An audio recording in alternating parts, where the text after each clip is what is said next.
I'm on the ground and I tackle with social media. You see what I'm saying? Whereas though a lot of the elders in the community, they don't tackle with social media. They dealing straight hands down. So I'm saying that you formulated everything.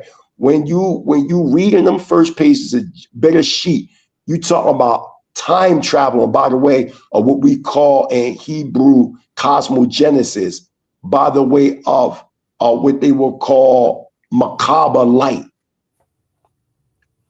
And you see this Merkaba when you look at sacred geometry. You see what I'm saying? This is how we time travel from one dimension to another by the way of thought. And you can see it when you understand the anatomy of the Elohim body going into human form. Everything is our architectural structure by the way of mathematics and geometry. You know, I had an Omar Awol that was up here who was you know, he was the Omar Awol Fasak, and he was talking about the Merkaba and the plasma universe and how Facts. Yeah, so and he is an Ifa priest, so it's like interesting how these kind of things are.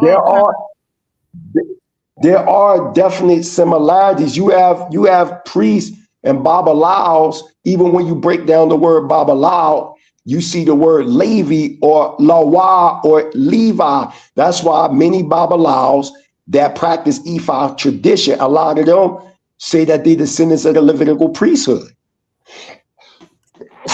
And when you go to Nigeria, there are stories in Nigeria. You know what I'm saying? When you go to Lagos and you go deep in Nigeria, in southern Nigeria, you can go to a group of people known as the Imo Yom Korom people, which in Yoruba vernacular means the strange people, but they call themselves B'nai Ephraim.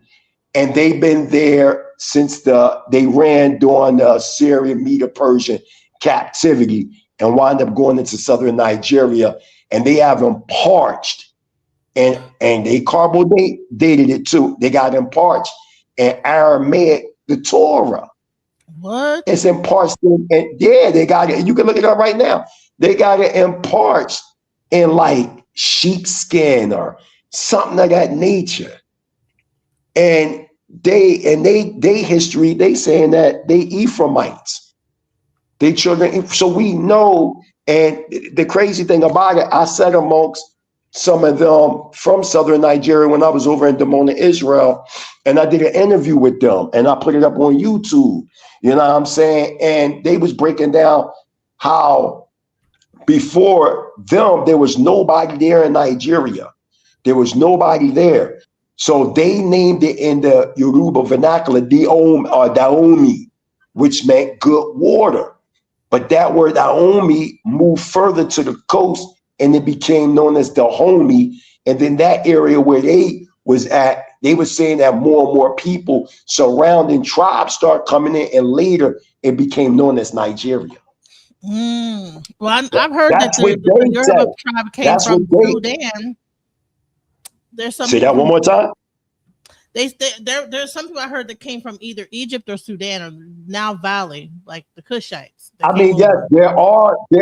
Well, the Yoruba, they have, people don't understand. They have a mixture.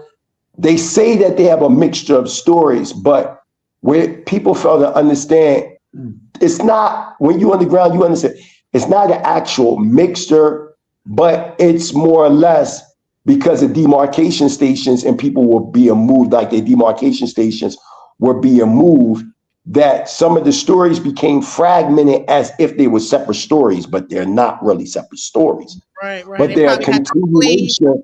They're a continuation. Okay, they're a continuation. And I'm speaking from the ground. You know what I'm saying? I'm speaking directly from the ground. They're speaking about, with historians, if one wants to admit it or not, they're speaking about what is known as the Bantu expansion. Or with historians, they call the Bantu expansion, but it's more of the fleeing. It's the fleeing from invading powers coming into Northeastern Africa and upsuring the land, right? And driving the indigenous populations of Northeastern Africa, falsely called the Middle East, deep into the body of Africa, as Dr. John Henrik Clarke said. That's what Sheikh Anta Diop said. That's what Yosef A.A. Ben Yochanan or Dr. Yosef A.A. Ben Yochanan said. That's what Dr. Lavelle said. That's what Dr. Ashaka Muksha Barashingu said. And a host of many other scholars and people on the ground. And one of the things I tackle that I love to like smear and people face is as a man by the name of Adad the Danite. He was an explorer and he was dark-skinned indigenous Israelite from the tribe of Dan. And he was in the 9th century ACE, and he spoke about the Israelite tribes that resided in East Africa. And he gave the location. So I myself, because I'm in East Africa, I did certain research, with some of my colleagues, and we went to these regions. And in these areas, there are still Israelite communities all throughout East Africa. I've been to South Africa. There's countless Israelite communities throughout South Africa. Shout out to all my Israelite brothers over there in South Africa. There are Israelites here in Tanzania. There are Israelite communities throughout Kenya. There are Israelite communities in West Africa, Central Africa, all over the continent of Africa that have, and a lot of these Bantu speaking tribes, they are telling us that they came from Israel out of their own mouth without the influences of any European imperialism. So we know for a fact. You can't just say, oh, the so-called, because like I said in the last presentation, tell us to show the deed. We can show y'all indigenous tribes right now that I know personally, of royal families in the southern Negev and southern Israel, where they got proof of their deed that they've been on that land over 2,500 years before any European that called himself, that JJ word, so to say, right? Because I ain't trying to get your your show struck. You know what I mean? Because there's a lot of sensitivity right now going on. But to keep it a bean, neither one of them, nor the Palestinians, none of them is indigenous to the land. That's your land, so-called black man in the United States of America. That's your real estate. You got the deed to that. How do you have the deed? Because there's still indigenous Israelite tribesmen and women and Ishmaelite tribesmen and women being misclassified as Afro-Palestinians, right? That they'll tell you themselves who they are, and they'll show you their deeds. See, that's what I'm on. Show me the deed, because we know the story of 1894, and we're going to get the story straight from out the horse's mouth. I ain't going to get into that, but DJ Genesis, we're going to surprise the people for the future. Put it like that. Just know that there are people that can give us the understanding to understand what is really going on in Israel, right? And who rightfully that land belonged to by the way of deed. That's the key. That's the key. Not negotiations, and then them negotiations turn to deception. Now we speaking geopolitically. These are the Israelites that they hide from social media. They want us to think we are not geopolitically involved, but y'all got to remember my late grandfather, the late Prince Asiel ben Yisrael, ben Shaliat ben Yisrael, international ambassador, prime minister of the Kingdom of Yah, Damona, Israel, Northeastern Africa, the late Ben Ami. These dudes were geopolitically in world affairs. This is why this argument about Hebrew Israelites, they ain't this, that, if they understood how the Israelites were moving in the 60s, 70s, 80s, all the way to now in Africa, dealing with African heads of state, in Asia, dealing with, Asian you know, royal families and presidents and leaders. These dudes, Prince Asiel was geopolitically involved in world events. That cannot just be looked at as just religious. These world events that the Israelites were involved in geopolitically on a global level, whether an Israelite like it or not, no matter what school of thought they come out of, it's going to affect you. It's going to affect you. We winning right now. We winning. Their own people are now at y'all ain't the people. Y'all ain't take no DNA. They don't have no DNA of no ancient Israelite blood. Life is in the blood. You let these people fool y'all and tell y'all, oh, take a DNA test to prove that you an Israelite. Even those that call themselves that JJ word, they ain't never proved that they were Israelite. How they prove that to y'all? All they did was take what they would call their J1, J2 haplogroup or haplotype, the CMH fake gene, and they identified it with modern people that had them similar genetic markers, and then they named it the Cohen model haplotype or haplogroup, or this priestly gene, and y'all ran with that bogus ass lie. Y'all fell for that. Where they show in that study that they abstracted ancient DNA blood from ancient Israelites 2,500, 3,000 years ago. I bet you they can't show you. So if they can't show you, how did they prove that they were Israelites? Why? Because I can go into Black Americans and we can live in distant places, but we still have the same markers. Like, this is dumb. And we went for that. We went for that. They identify modern people, not ancient people. So the DNA ain't going to tell you, oh, you go back to the ancient Israelites or the ancient Cometians or the ancient Walsatals. It's not going to say that because they're not abstracting no blood from or ancient blood from them ancient people. It's theoretical, man. That ain't real. Now, one might say, well, what about if you take a DNA test of a child? That's different. I always hear them make that argument, but that's different because that's immediate DNA, meaning that from a father to a child, that's different. Remember, life is in the blood.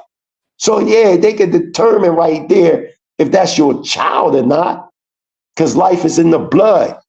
Verse, show us where they got some ancient Israelite blood at. Where that at? They are identifying other modern so-called Jews. I don't even want to use that. Let me strike that because I ain't trying to get people that are practitioners of that, right? They just identify simple because they were in these modern knitted communities within the past couple hundred years. So, okay, y'all that's why if you notice, it only go back a certain amount of generations and then it stops. You ever ask yourself that they ain't never take you back to Aaron 3,000 years ago? Read the study. It's not saying that they descendants of Aaron, even though they say it. How they descendants of Aaron, they only went back a certain amount of generations, man. They didn't prove that. Show me Aaron's blood. Show me some living blood from Aaron right now. They can't do that, man. And y'all went with that. Y'all listen to that man. Oh, yeah, if you're an Israelite, go take a DNA test. What you mean? You can't even take a DNA test to prove you're an Israelite. Yeah, you can take a DNA test to prove you're Jewish. Yeah, but an Israelite and being Jewish is two different things. They got people thinking they the same. No, they not. Judaism ain't nothing but anybody that practiced the religion Judaism. Israelites, now you're identifying yourself by the man Jacob, whose name was changed to Israel. Now you identifying with a people. And y'all don't have no blood of Jacob. This is dumb.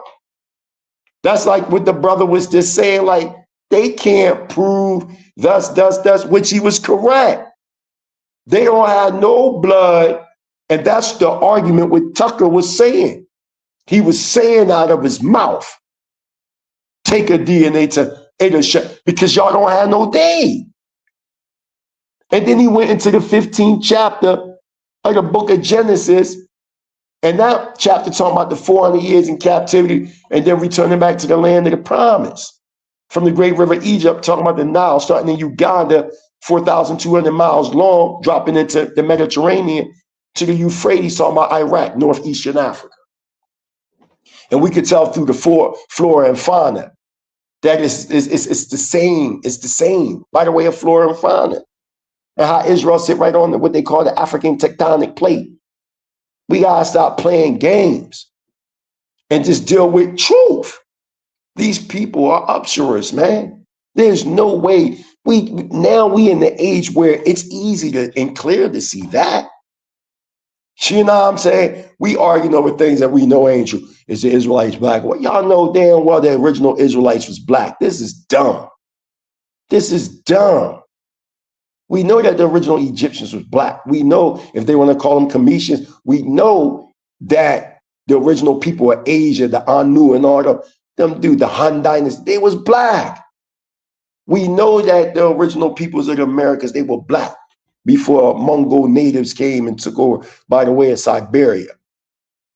But there was tribes here even before them.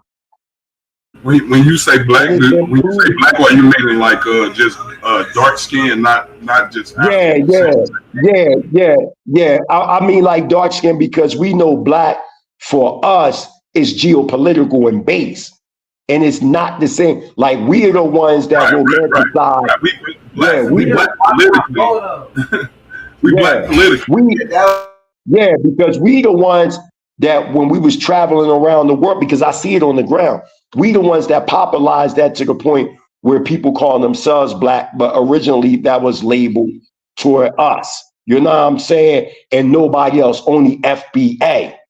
You know what I mean? This is why we can take the mantle of that term FBA, which is a lineage. Just like I was saying before, like when they try to say this is one of their entrapments, they'll say something like, well, y'all in deliberation. I'm like, okay, but that's not all FBA. If we talk over 44 to 45 million FBA, we all don't acknowledge the same thing, but we're all FBA because it's a lineage. And once we get into that mind state, then from there we can maneuver in a sense like other nations. Like all Chinese people don't believe in the same thing, but they all Chinese. This is easy to understand. That's the same when we in the redefinement stage of who we are, because there has to be deliberation. We the ones that, listen, I'm on the ground. I'm telling you, the world want to be FBI. I'm just telling you straight with no chaser. They ain't no, I'm on the ground. They ain't trying to be, they on Black Americans. And that's just facts. They ain't no, we move the whole planet. Anybody that traveled this world and been on that ground, they know that Black Americans are the apex of the resistant movements and the freedom struggle for everyone around the world. And that is a fact. I like where you're going with that, right? Because that's what Naga is always talking about, right? We're talking about the maroonage, the maroon bloodline, the maroon blood that flow through you. The reason why we are completely resistant against the quote unquote white man, right? Quote unquote white supremacy is because we have a long history of resistance against this. You see what I'm saying? Like it's literally built into our DNA. It's built into our DNA to resist. You see what I'm saying? So like the slave narrative that they taught us was just propaganda. It was propaganda. They was actually getting their ass whooped. You see what I'm saying? And like this is one of the things that we talk about. So-called black people, what we call maroons or Americans, MERIKIN,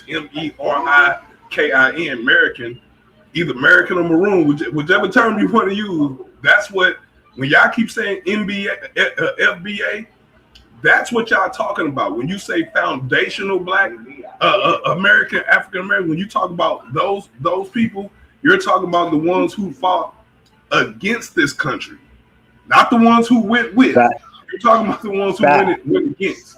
You see what I'm saying? And it's like you can see it. You can see it in our lineages because every nationalist group we create is a secessionist group. Every single last one of them. Ain't no group that we creating is it going along with any of these policies or anything of that nature. Is everything we do is in total reverse of them.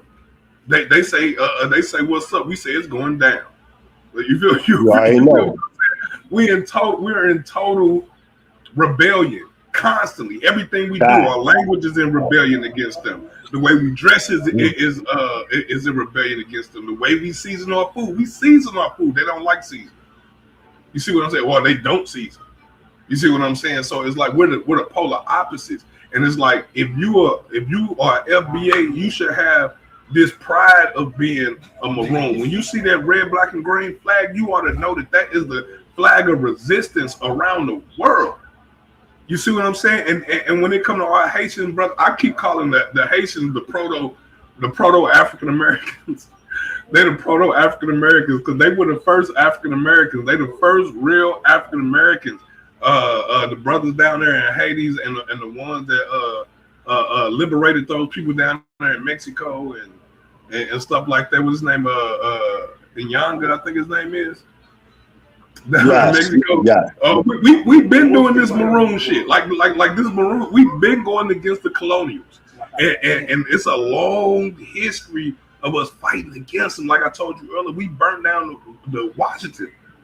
That's part of your African American lineage. That part of your African American heritage. They just don't tell you about it. They tell you the British did it, but they don't tell you that the British enlisted 4,000 African Americans, and they were the ones who did it.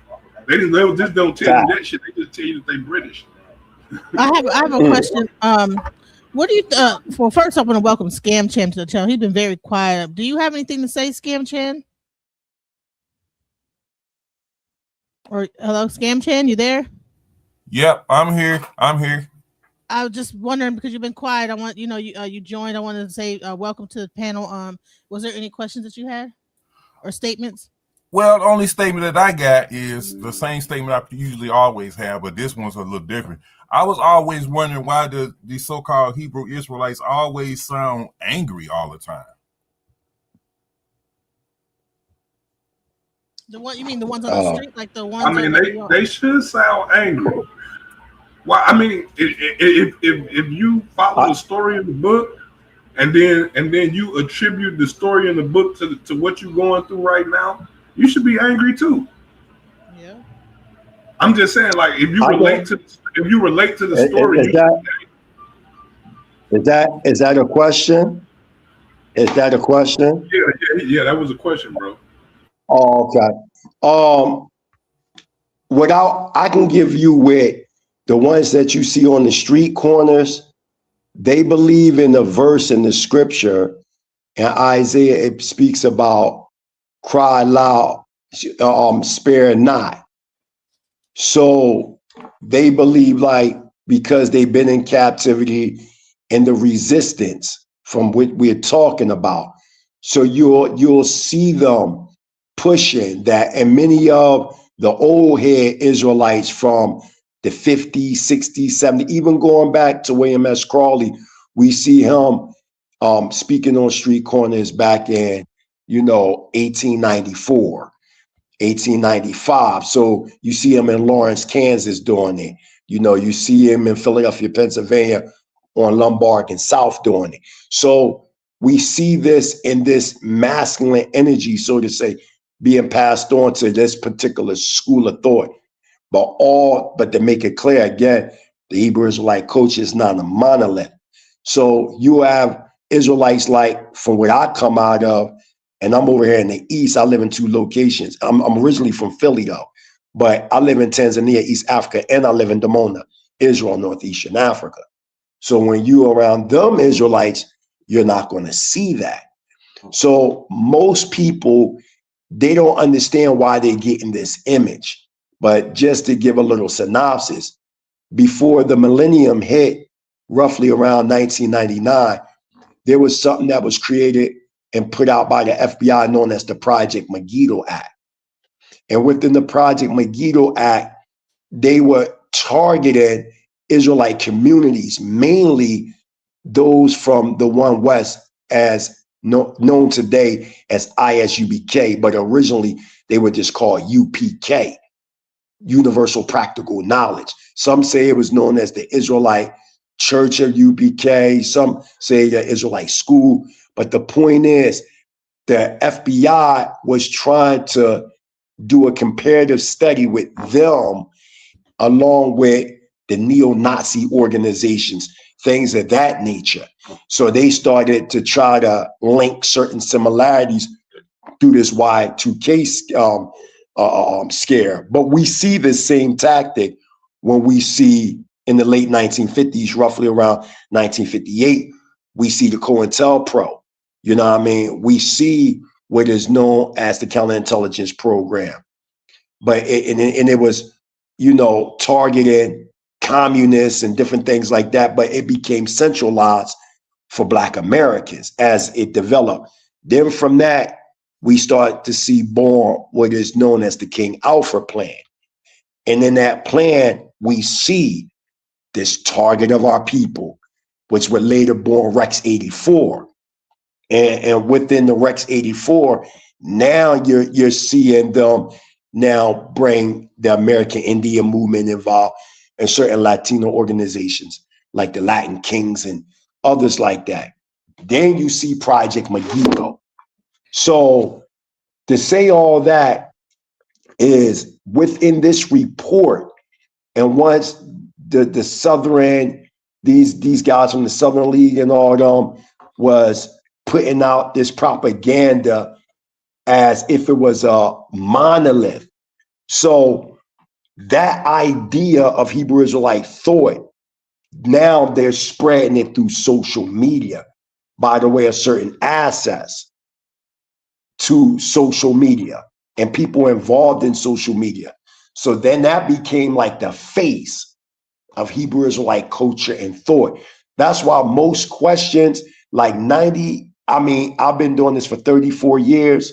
So I've heard like the same questions over and over, but most of them questions that are asked to Israelites, that's not even of that school of thought, are preconceived rubber stamp questions that is really for that specific group.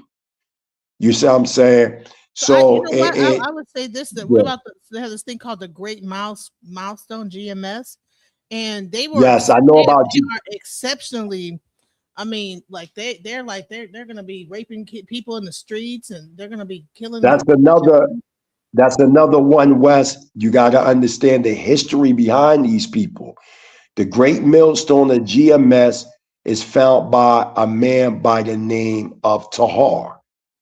Tahar was a prominent leader in the original UPK. You gotta, he was like a little, I think he became a General Tahar. And General Yohana from out of ISUBK, they were all in the original UPK together. They were students of these original 7 apostles. You talk about Chief High Priest Ariat, the late Chief High Priest Ariat, the late Chief High Priest Masha, the late Chief, all these 7 chief priests. You see what I'm saying? So when they broke off, remember, I'm identifying that original UPK. That's why you see how you said Great Millstone, but they're originally a One West camp. You see what I'm saying? That's the ones that you see mostly on social media with the 12 tribe chart hollering, they come from a Pacific school. When that school broke down, it broke down into crews because the leadership of that original school, it fragmented. So when it fragmented, certain schools came from out of that, such as the Sons of Thunder, the Shield of Wisdom, the the House of Israel, the Lions of Israel, ISUBK, I'm just GMS, you know what I mean? Sakari, you know what I'm saying, et cetera, et cetera. These, you know, these Pacific camps came from out of this original UBK, but that's not to talk about, you know, you got the House of Yah, you got, you know, you got Beit Sedet, Kifraim. Was Dr. York a part of that as well? No, Dr. York, he learned from many people.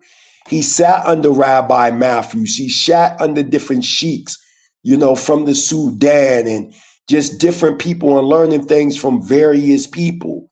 This is why he had, you know, before he was known as the Nuwabians, they were known as the Nubian Islamic Hebrews, also known as the Ansar Law community that came roughly around 1970 in Bushwick, New York.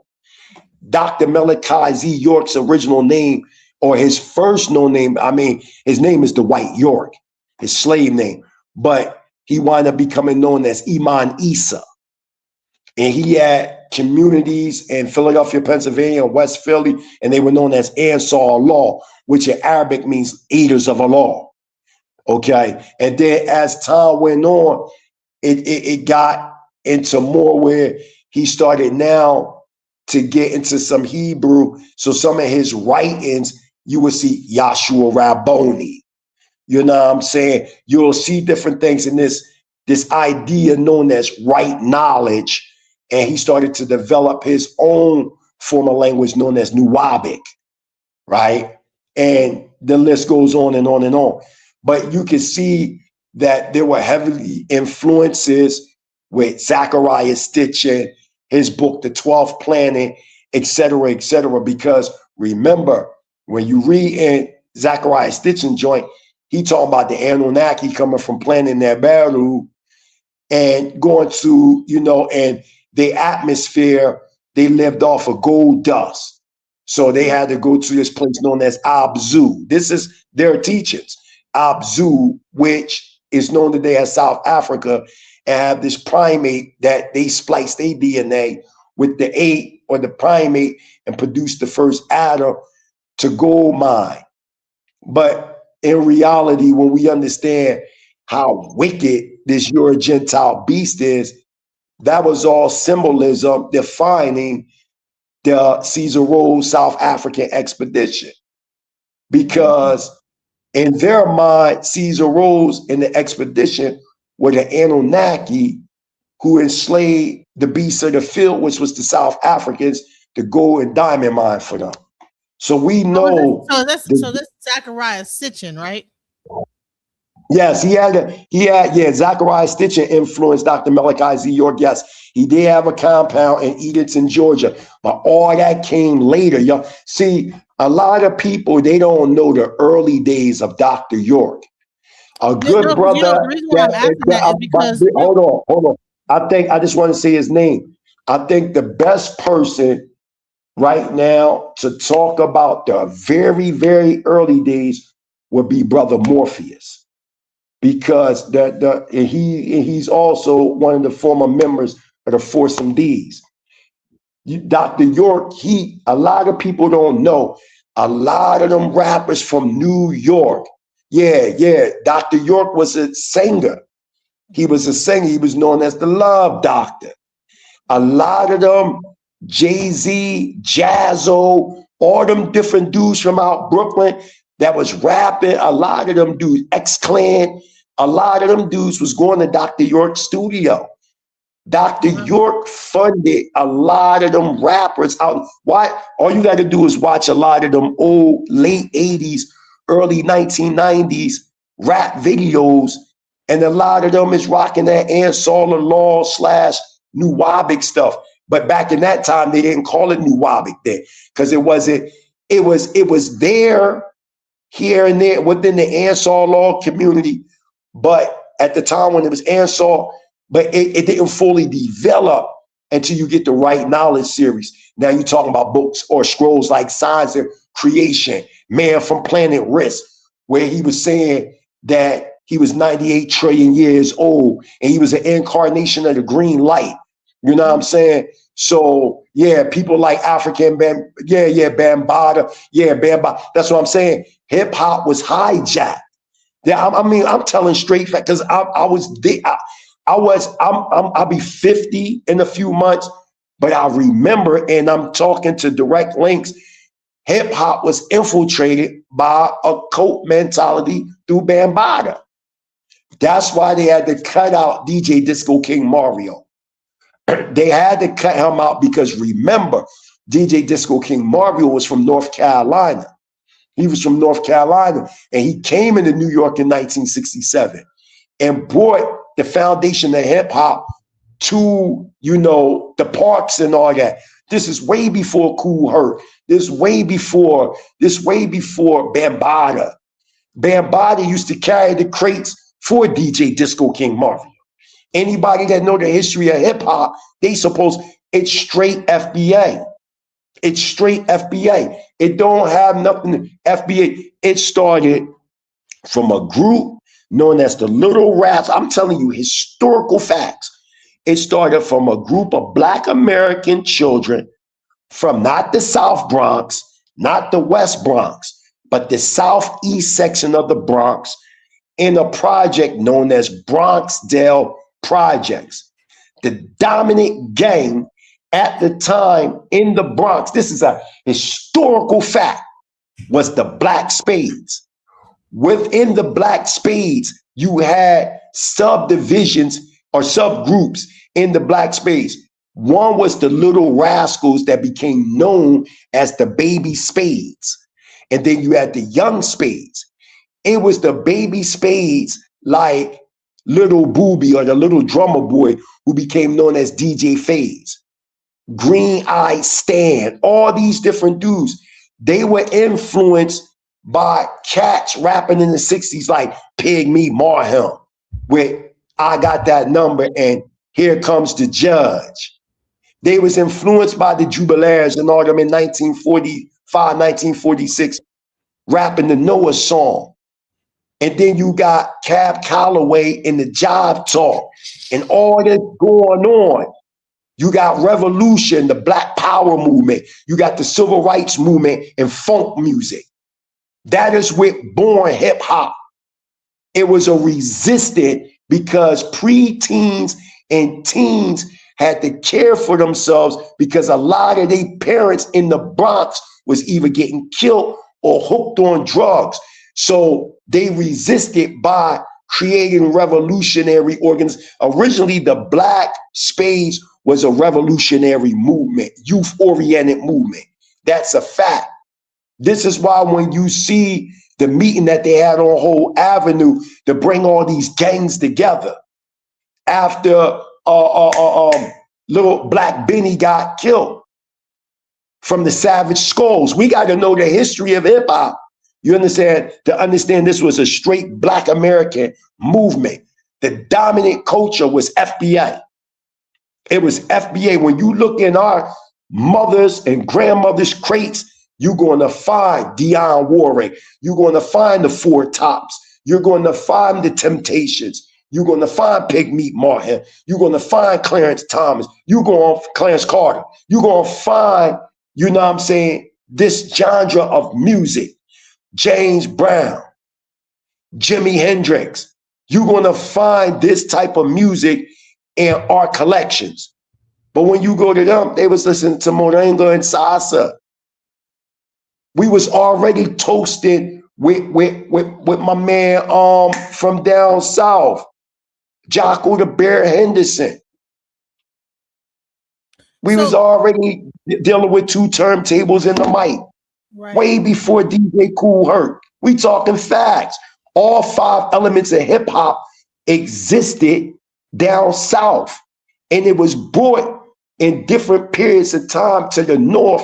And what they did was they codified it into a subcultural expression, which became known as hip hop. Even the name hip hop itself was founded, even though the hippity hop or them hip hoppers, that word already existed in our vernacular. in our vernacular, excuse me, before hip hop was even developed. But cowboy from the Bronx, a black man, when he came back from the Vietnam War, he would say, a hip, a hip, That's where that came from.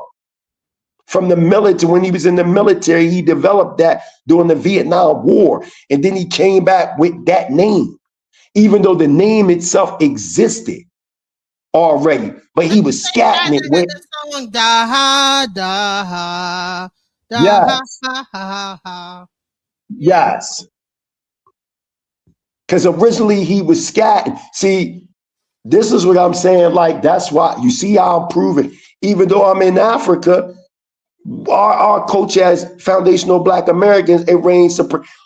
I'm telling you, you can look at all the other and come from those Jamaican toasting and all that was lies to take hip hop from us. Was he from down south, that cowboy guy?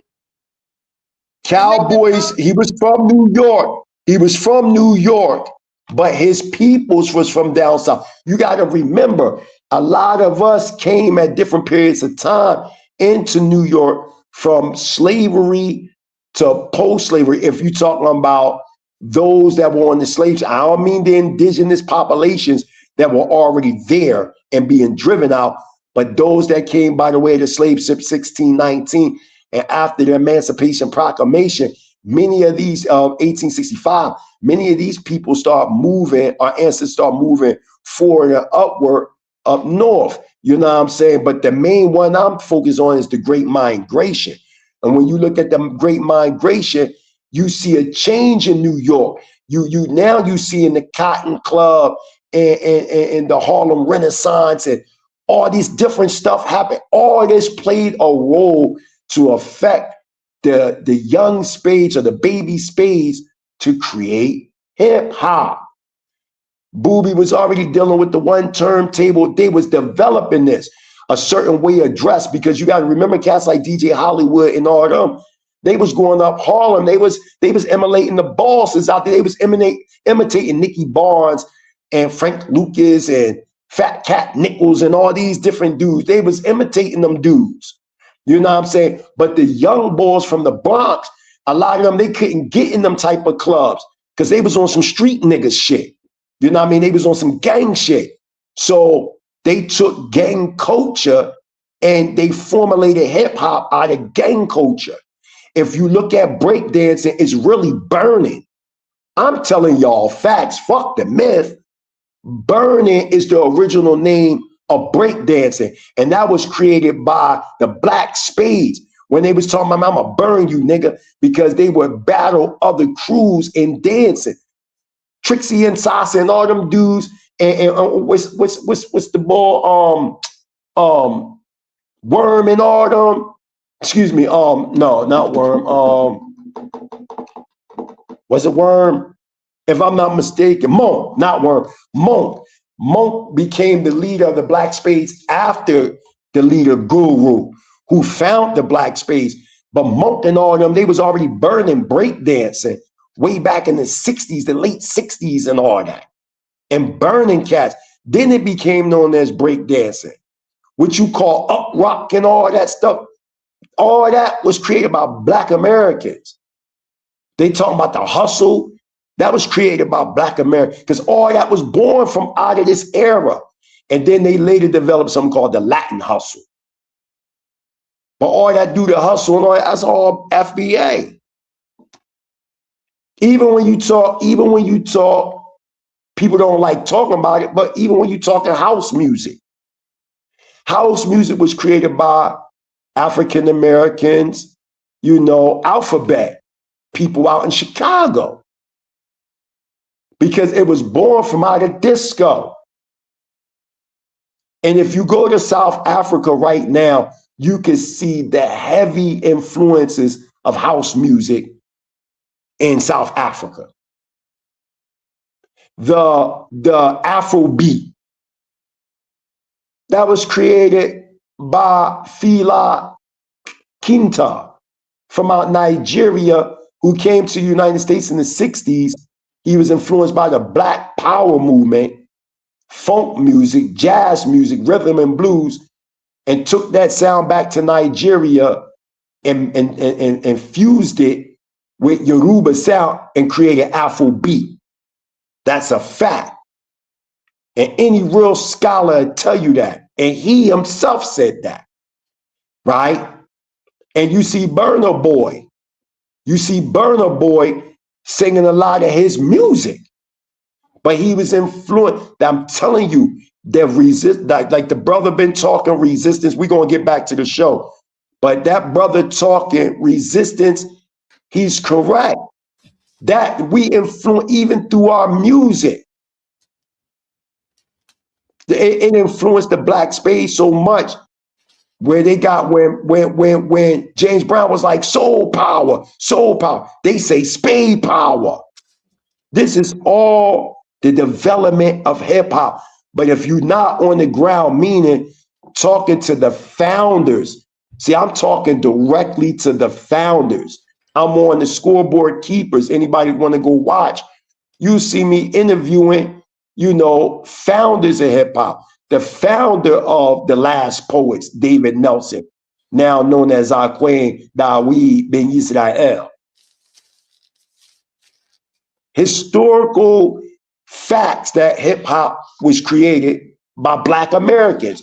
We cannot get around that. That's a part of our history. And we ain't gonna let nobody tether our shit, period.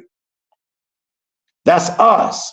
That's the pain and suffering of what the youth went through at that particular time within that dispensation of our history. And we need to be proud of that. Because out of that, a lot of good came out of it. There were bad things too. But a lot of good came from, because remember, it was street. It was young bulls that were fighting racism, because you got to remember, the Bronx was segregated. It was segregated. You had Ricans on, you see it in the movie Bronx Tale. You got the Italian. And I'm from Philly, and I know this history. Even graffiti, that was created by Cornbread. And when I mean graffiti, I'm talking modern day graffiti in an artistic form. Graffiti really come from out of gang culture. You're talking the 1940s and all that, with a lot of them Black American gangs out of Philly. Even when you talking Zulu Nation. Bambaataa didn't start, he's not the first one to start a Zulu Nation in the United States. The first Zulu Nation came in 1966 out of Philadelphia, Pennsylvania. The second one came out of Ohio in 1969. It was a biker group. Bambaataa was in Louisiana. They had the Zulu Nation. They've been around too. They've been around too. But I'm talking about a gang. They wasn't a gang. When you look at Zulu Nation in Philadelphia, or Zulu Soul, these cats, they were absorbing other different gangs, just like Shaka. And that's the same thing Bambaataa did, because he was influenced by the 1964 movie Zulu that Michael Caine played in. He tell you this on Vlad TV, how he got the name Zulu by being influenced by that movie. But the Zulu movie, the Zulus in Philadelphia, they also, even though they were earlier, they were also influenced by Shaka, because some articles say it even go back to 62, but them articles are being questioned. But we know the oldest articles that we have is 66, and I showed them pictures on Scoreboard Keepers. But to say all that is, that's us. Hip hop is us. You know what I mean? Oh, and shout out to the Zulu Nation biker gang. That was a Black American gang out of Ohio in 1969. So Bambaataa wasn't the first one to come up with that concept. You see what I'm saying? And then Zulu Nation became, because they was originally called the Commission.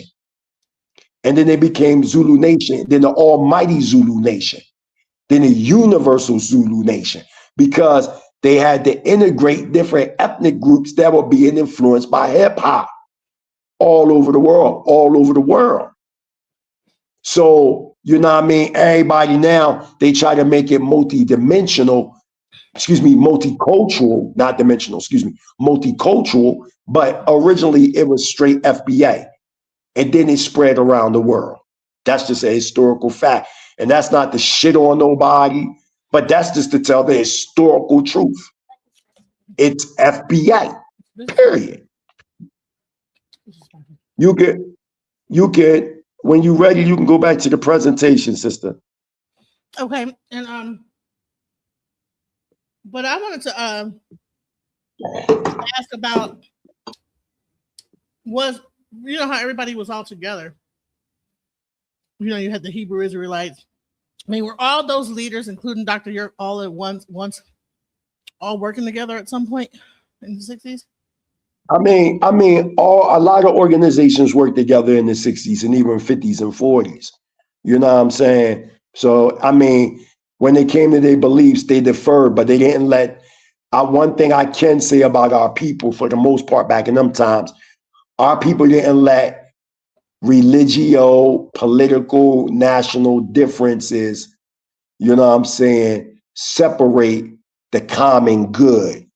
So when you see, you know, works like Black Judaism written by Landons and different people that talk about, even Prince Asiel, the late Prince Asiel, there's interviews on YouTube, and we see that the best friend of Farrakhan is the late Prince Asiel. They best friends. So knowing that, you know what I'm saying, that we've always worked together. This is why you see Dr. Khaled Muhammad the late Dr. Khaled Muhammad in 1978, chilling with Ben Ami and Prince Gabriel and Prince Amaniel, Ben Eleazar, and all them over in Dimona. A lot of people don't even know. So go ahead. The Muslim movement and the Hebrew movement all worked and were cool with each other. I mean, even to this day, I mean, what you see on social media, like this movement is going on. Let me show you how close this get. All right. The late Prince Asiel's son, one of his sons is Prince Yosef, or Crown Prince Yosef bin Asiel bin Yisrael. And his mother is a relative of Farrakhan. Okay, of Farrakhan. So what I'm saying is even when Prince Asiel died or made transition to the isolated world of existence and pure will, you can see it right on YouTube right now. You see Farrakhan speaking at Prince Asiel's funeral. If you type in right now, you know, Farrakhan speaking at funeral of Prince Asiel, it's going to pop up. So on the surface, it's as if we're not working together. But when you get on the ground, like I'm over here in Tanzania, I'm over here with many repatriating organizations. I'm over here with Mama C and O'Neill and them. They Black Panthers that they exiled over here during the 70s and been over here ever since. And they're legends all over the world. I know these people personally. I just posted me and Mama C up the other day, which is Mama Charlotte. So here's and they live right over. Do you think that the debate culture caused the divide where now you have different factions kind of going against each other? I mean, on social media, but not the world view. Like, I work with so many different organizations. You understand what I'm saying? Like, I don't mean like world view. I'm talking like New York, you know? I mean, even that, you got Israelite communities in New York, like give a shout out to Shema Yisrael, give a shout out to Bet Shalom and all these different communities that don't have nothing to do with none of that. That's what I'm trying to say. Like, I can't compare what's going on social media to the ground because the ground is much bigger. So you might see on social media certain people that might not even be qualified. Like let's keep it a beat. Most cats on social media that make videos about other organizations in a negative way, they're not being funded nor told to do that by the leaders of them organizations. Like, here's a prime example for you. You got self-proclaimed, I'm not gonna put their names out there though. You got self-proclaimed Nation of Islam ministers that come on different platforms and come up against Israelites. And then you got Israelites that come up against certain platforms without no permission from them leaders and coming up against Nation of Islam, when the reality is that the actual leaders within the Nation of Islam, we talking about Tanetta Muhammad, which is Elijah Muhammad, one of his wives, Farrakhan, all they work very close with the Israelites. So this is why when you look at the Million Family March, you see who speak before Farrakhan. First, you see Prince Asiel. Then after Prince Asiel, you see Ben Ami. And then you see Farrakhan. Ben Ami was one of the spirituals of this is a historical fact. You know, when you're a leader, you can have spiritual advisors. All leaders had advisors. One of Farrakhan's spiritual advisors was Ben Ami. That's a historical fact. So when we understand, not to say he was a spiritual leader, no, but he was a spiritual advisor to Farrakhan. Now, this is a fact.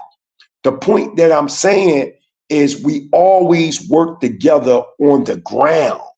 You see what I'm saying? Whereas though on social media, because people are social media driven, you know what I'm saying? They're driven that they look at social media as if that's the answer to what is actually going on. That's why when you look at TikTok and all them different joints, most of the stories in the news, it all be propaganda, it be bullshit. It be it don't be actual sound to the actual news or what's going on the ground. Like, for instance, if you watch the movie Set It Off with Queen Latifah, Vivica Fox, and all them on there, right? And if you watch that movie, remember when they first did their first robbery and then they got 12,000, but the news said that the bank lost 90,000. The point that I'm saying is the world mass, they looking at it as if Queen Latifah and them stole 90,000. But on the ground, and those that are really involved, they know that only 12,000 was took, and that they said 90 to cover the banks or those that are involved and got some type of work ethic over that bank, been skimming off the money. And so they don't get caught. They just blame all that money was took by them to cover themselves up. You see, the point that I'm saying is you got ground news and then you got cyber media news. You know what I'm saying? So my whole point is that's why the Torah say it best. You need 2 to 3 eyewitnesses in Devarim or Deuteronomy chapter 19 verse 15. One witness is not enough. You need eyewitnesses, meaning ground footwork. You know what I mean? And you get a better understanding and a better appreciation that, okay, we got differences. That's fine. We a nation. We supposed to have differences. That's what nations share, collectivity and diversity. So you're going to have some Israelites that might be more extreme than other Israelites. Okay. You're going to have extreme Chinese people, and then you're going to have some that's not. The problem is they just use the black face as the guinea pig for whatever that makes money for them. That's why once they brought out all them lower record labels like Rough House that was in Philly, Loud, and, Duck Down, and all these different, record labels they got rid of. So major corporations can control and monitor what is being said on social media. Remember, people follow trends. Who creates the trends? Those executives, politicians, not politicians, but yeah, they're involved in politics. But those that control media, they control the minds of the people. It's like, before I continue where we left off, it's like if I control a form of media, I can say DJ Genesis every Sunday steals 1,000 Hershey Kisses from the corner store. And I can print that, I can post that, I can put it out there like that. And because our people don't do proper investigation, they automatically assume from the rip, that's what you did. And that every week, once a week, you steal 1,000 Hershey Kisses from the corner store. The point that I'm saying is, even when you're dealing in journalism, journalism today is not journalism yesterday. You remember them journalists back in the day when we was coming up, a lot of them journalists was getting killed though, because they was on the ground. Journalists, they don't be on the ground like that no more. Where you see that at? Where your Walter Cronkites at? You're not gonna see no journalists on the ground like that, like they used to do back in the day.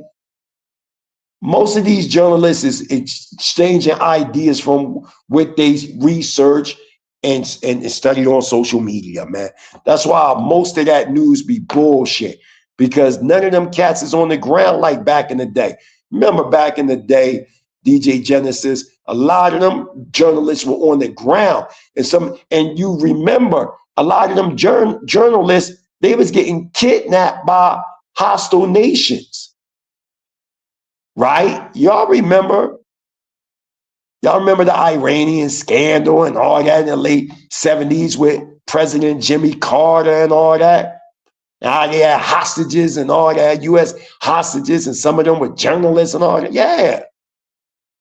You don't really see that no more, because most journalists, they're not on the ground no more. They're not on the ground. So you're not really you're just getting propaganda for the most part. You know what I'm saying? So let's continue where we left off at, DJ Genesis.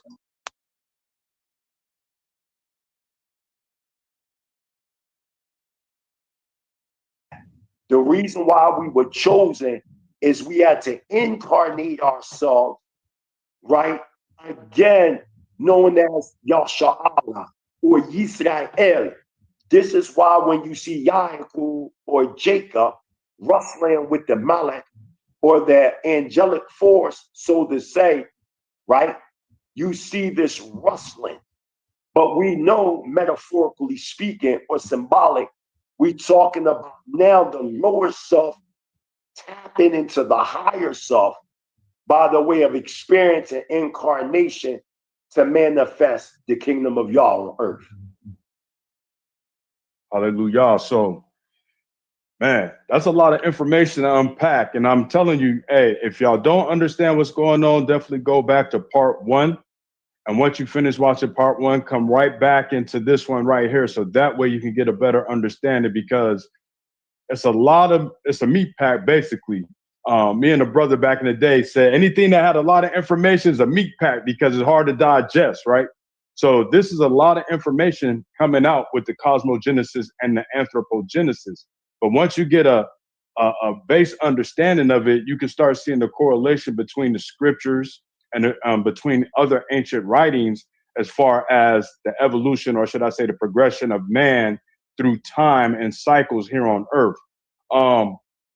Did you have any questions, Hilltop? Yeah, go ahead. Before you say anything, and the reason why I'm coming like this, so everybody will know, is because there has been a gross attack on the Hebrew Israelite community when they say on social media, Israelites, they don't have scholarship. So this is why I'm doing a lot of anthropological ground footwork research in Africa. I was sent over here, so everybody know, I was sent over here in 2021 by the late international ambassador and prime minister of the Kingdom of Yah and Damona, Israel, Northeastern Africa, by the late Prince Asiel ben Israel. He's the one that appointed me a prince. And he's the one that sent me on this mission actually before he died. Back in 1974, Prince Asiel and a delegation of Hebrew Israelites from Dimona, Israel, and the United States went and were part of the Sixth Pan-African Conference in 1974 in Dar es Salaam. So there was a deep connection with Prince Asiel and the people over in Tanzania. So he wanted me to come over here and build a mission for repatriators to come back. So it's very important for y'all to also support the cause of the work. Many people have come over here and they have seen the mission that I've been doing. Everybody knows it's legit. It's legit. I have a nice mission compound where different people come and they retreat here in the guest house, but things cost. And one of the things that I'm trying to do, and I want to do it right after this podcast, is catch the bus, and I want to go see a group known as the No Yombo tribe, who says that they've been in this region or the Horn of Africa before the Somalians, and that they are part of the Northern Kingdom of Israel. And it took me over a year to get an exclusive interview with the tribal chiefs. So I need to leave today. I have room and board money and I have food money. I need bus ticket money. The bus ticket money round trip for who I'm connected with is $45 USD. We need the brothers and sisters to support the cause so I can bring this research. And I already told the Scorn Black Man podcast that they can use the video footage research on their show. And it'll be only on their show. And anybody that want to use that will have to go to the Scorn Black Man podcast or myself for permission to use that research. Because what a lot of people fail to understand is that Africa is a continent with many nations and tribes. Tanzania alone has 125 tribes. And Hilltop is also a traveling man, not in the Masonic sense, by the way, but he's a traveling man and he goes to different countries and he will tell you that some areas are very hostile. You have areas like what I'm doing, in some places I can literally lose my life because there's information that's on the ground in Africa that certain segments of religion don't want the general public to know. Like if you go to the Sudan right now, we know that Islam is dominating right now southern Sudan, that's Christian. But within Sudan, you have Israelite sub-clans in Sudan that's in between it all. And through traveling, you have to pass certain areas that can become very hostile if they understand what you're trying to do. Meaning, if they know that you're trying to reveal about the Israelites in these areas, and when you go to these areas, if these Israelites are being oppressed, they don't know if you're going to go back and tell this to the world. So the work that I do sometimes can become hostile. So not only am I bringing y'all the ground footwork research, I'm also risking my life in certain retrospects. So it is very important for y'all to support the cause of what I'm doing over here. Hallelujah. Let's continue on. Make sure y'all support the Mighty Hebrew, man. Y'all see the Cash App right there in front of y'all. Support the brother his boot on the ground in Tanzania, all over Tanzania, traveling Africa. Like you say, Africa got 54 countries, continent. People don't realize that. People really think Africa is just like a country. You know, it's a continent with 54 countries. You could fit 5 United States, 5.5 United States of America, almost 6 inside the whole continent of Africa. So it's very big. You through with your questions, or you got more questions? No, go ahead, shoot some. Unless y'all want to get into the presentation. Oh, Maybe my son want to say something real quick. You got a question? You got a comment? I'll put on mute. Put on mute for you. Nah, I ain't really got too many questions, but I do have one question that I've been yeah, I do. I have one question that I've been thinking about lately. This cosmic thing, right? That you've been talking about with the and you were saying like it's like a cosmic thing. Explain that to me. I think you mean the word cosmic. That's what I'm talking about. Mute your mic, son. Okay. Cosmic is like the cosmos, so to say, like your solar system, the Mars, Jupiter, Venus, Neptune, the sun, the moon, the stars. So, or outer space, so to say. So what we teach over here at the Mighty Hebrew University, we don't start time based on the walk of the physical man that you see today, or the young son that you see yourself in the mirror. We start time when we were more celestial, so to say, versus terrestrial, or more heavenly, so to say. So when we say that, or we say cosmogenesis, we're talking about the genesis or the beginning of us in the cosmos. And when we say anthropogenesis, we're seeing now the manifestation, substance, and culture that comes from us now being physical on earth. So when you look at your body, picture it like your mind is the cosmos and your body is the anthropology or the physical structure. Before the body, this existed. In the book of Jeremiah, chapter 1, verse 3, we see Jeremiah, his Hebrew name is Yirmiyahu. We see Yahweh, the tetragrammaton, some people pronounce Yahweh. We see Yahweh saying, before you was in your mother's womb, I knew thee. I sanctified thee to be a prophet unto the nations. So the Most High saying he knew Jeremiah before he was in the womb of his mother. That means that Jeremiah existed in the cosmic realm, okay, before he came into the physical, or what we know in the tree of life system, or the Sephirotic tree of life. We see the Keter, which is the crown, which is the mind, or the heavens, the Shamayim.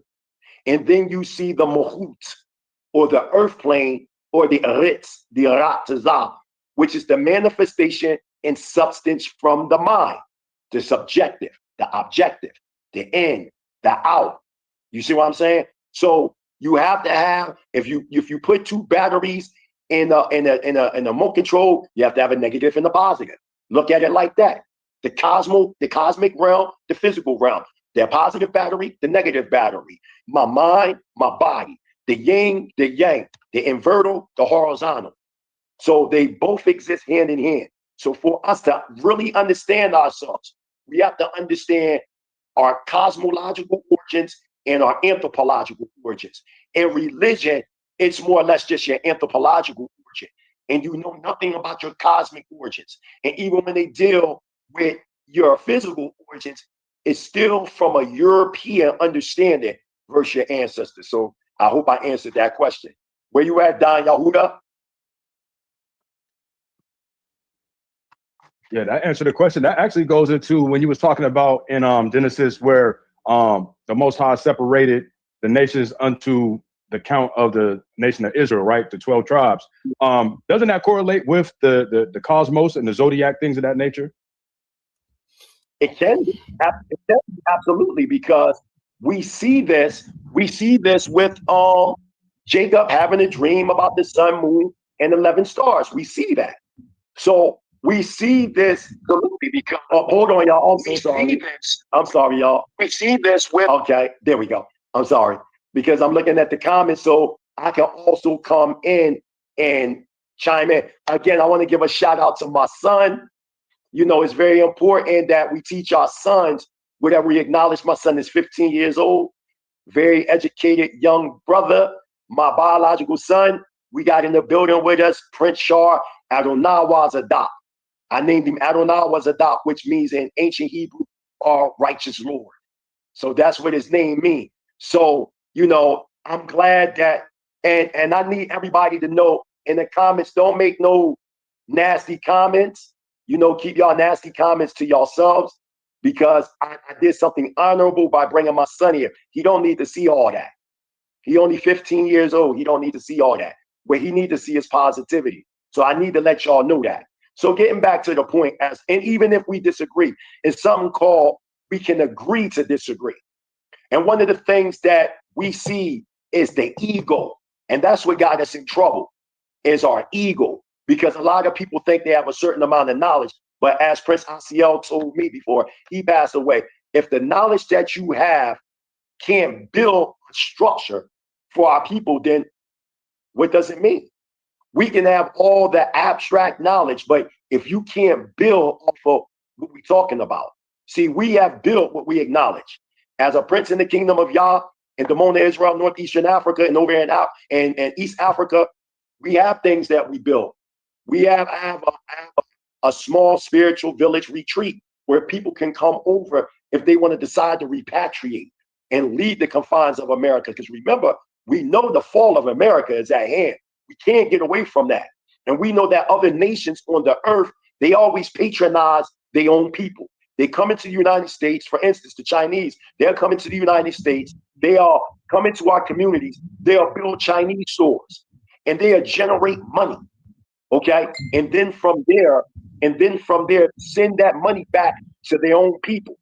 So what I want to do is not only create generational wealth, so when I pass away, I can give this to my children, but also I want my children to continue on the mission to help also benefit the nation. So not only am I developing over here generational wealth for my children, so when they know when I pass away, they got this over here in Africa, right? And then at the same time, the nation itself have something to lean on, even though they may come through my sons and my daughters. You understand what I'm saying? But it's something there that they can see that they can build. This is why I have so much admiration and the highest respect for our people in Damona, Israel. And as I said before, a lot of these cats on social media that disagree, they never sat around real elders. Imagine, once again, as I said before, imagine the Shaolin monk without the abbot. That's what you see a lot of these people on social media is about. They slander other people's information, but then when I ask them, who were your elders that taught you? They have no elders. How can you be respected in the community if you don't have those before you that tutelage you in a certain school of thought to help us to advance as a people? So that's give a shout out also to the Zakwanim, to the elders that came before us, because in this culture, as Hebrew Israelite Sovereign Nationals, many of us lost our lives. And one good book to go read is The Impregnable People, written by Prince Gabriel Hagodor. And in that book, it breaks down the pitfalls of building a nation, and the rise of us as a nation. And when you read that autobiography, there were people that literally died in the process of repatriating from the United States, going into Liberia, 20 miles outside of Monrovia, Liberia, to break the nigger from out of our consciousness. And then after that 2.5-year period being in the wilderness of the people, then in 1969, we tread into what we know as Damona, Israel, Northeastern Africa, to build the kingdom of Yah. We have our own schools. We have our own urban centers. We have our own factories. We have our own produce. We make our own clothes. We have the Akbar Brotherhood School that was born from out of what is known as the Kingdom of Holiness School. We have our own transportation. We do our own set-apart feasts. We gave birth to more than 2,000 births by natural birth in something known as the House of Life. This is a major accomplishment. The plagues that were put on the children of Israel in the captivity, we know that 85% of the diseases that plague the United States hit the Black American or foundational Black Americans, 85%. High blood pressure, diabetes, et cetera, et cetera. We have virtually eradicated these things. This is how you determine the measurement of a man's worth through his work. We can be on social media debating. That's fine if we talk about spiritual masturbation or spirit. And when I say spiritual masturbation, I'm talking about intellectually masturbating or stimulating in the abstract sense. But when we talk about the practical, whereas we can see it, taste it, smell it, hear it, and touch it by the way of the senses, now we on a whole different playing field. Now we dealing with a different ball game. So when some make these negative comments and say what they say, then I challenge you by your work's worth, through your work and measurement, and say, well, what you acknowledge, let's see if it measures in something that we can touch by the way of the senses. You see, that's where the challenge comes in. No more excuses about what we used to be or what we know. I want to see what you build. I want to see if that information that you believe in is building a social structure for people. That's what I challenge. So let's keep it positive, because one thing that always defeats the argument is the work's worth through work and measurement. That's what I want to see. I don't want to see nobody talking about, well, you know, your God is wrong and my God is right. Well, okay, well, show me what your God manifests. Show me that you're God. Show me that you can build with what you believe in. First, it just be hot air. So it can keep going into this cycle of nothingness. And we can keep pointing our finger. My mother told me, you point one finger, 7 come back to you. I want to see what you built, because everybody see what I'm building. So I want to see what you building. And then we can debate the measurement of if that works for us. And thus far, what we have built over here is working well with us. And we still are in progress because it is a process. So we continue on. Hallelujah. And also, I want to speak on that too, because here on the Scorn Black Man podcast, what we do is open the platform on our series called the Controversial and Deep Biblical Breakdown series, where we allow brothers and sisters to come over here and present information that is not the status quo for most so-called African Americans who came into the truth and knowledge by way of camps or other social media platforms. So with that being stated, you're going to have brothers like Prince Charlandine on here breaking down things such as cosmogenesis and anthropogenesis. You're going to have other brothers like Malachi Maccabee on here. You're going to have brothers like Shalal Shalom and so forth. Why? Because iron sharpens iron. If you only have one mode of information, how do you know, or how can you compare that to other information and know that the information you have is exact and correct? How can you do a diligent research and study if you don't have other lines of information to study against or with? So this is why we bring on these brothers and sisters on this platform, particularly under this particular podcast series, so they can present the information to the people. It's your job, like it says in the New Testament, to study to show yourself approved. You're supposed to go and listen to this information, and then you're supposed to go back and fact check it for yourself. And if it resonates with your spirit, then you go ahead and build off of that. And if not, like they say, eat the fruit, spit out the seed. So with that being said, you don't really have to explain yourself, Prince, because anybody that has any knowledge of who you are, you have a very long tenured history. You've done a diligent work within the community. A lot of brothers and sisters have been following you for over a decade, particularly here in social media, without even knowing the spider web effect you have behind the scenes when it comes to building up Hebraic communities, when it comes to 30 years. Right. So this is not something that you just learned and, trying to go out and teach the people. 30 years is longer than probably a quarter or so of the people that's watching this feed today. That's older than them. So with that being stated, respectfully saying, listen to the information, take it back, study it. He gives you sources. He gives you the breakdowns of the information. He doesn't hold back anything. He's not scared to tell you what he stands on and what his ideology is. So with that being said, go back and look at the information, study it for yourself. And if it resonates, like I said, then build on that. If not, listen, we can set up something to where we can have a cordial dialogue here on the the Scorn Black Man podcast, where y'all could talk about the differences and why there is a difference or a misunderstanding, or maybe even enlighten somebody who don't know the information. And let me back off that real quick. Very well said.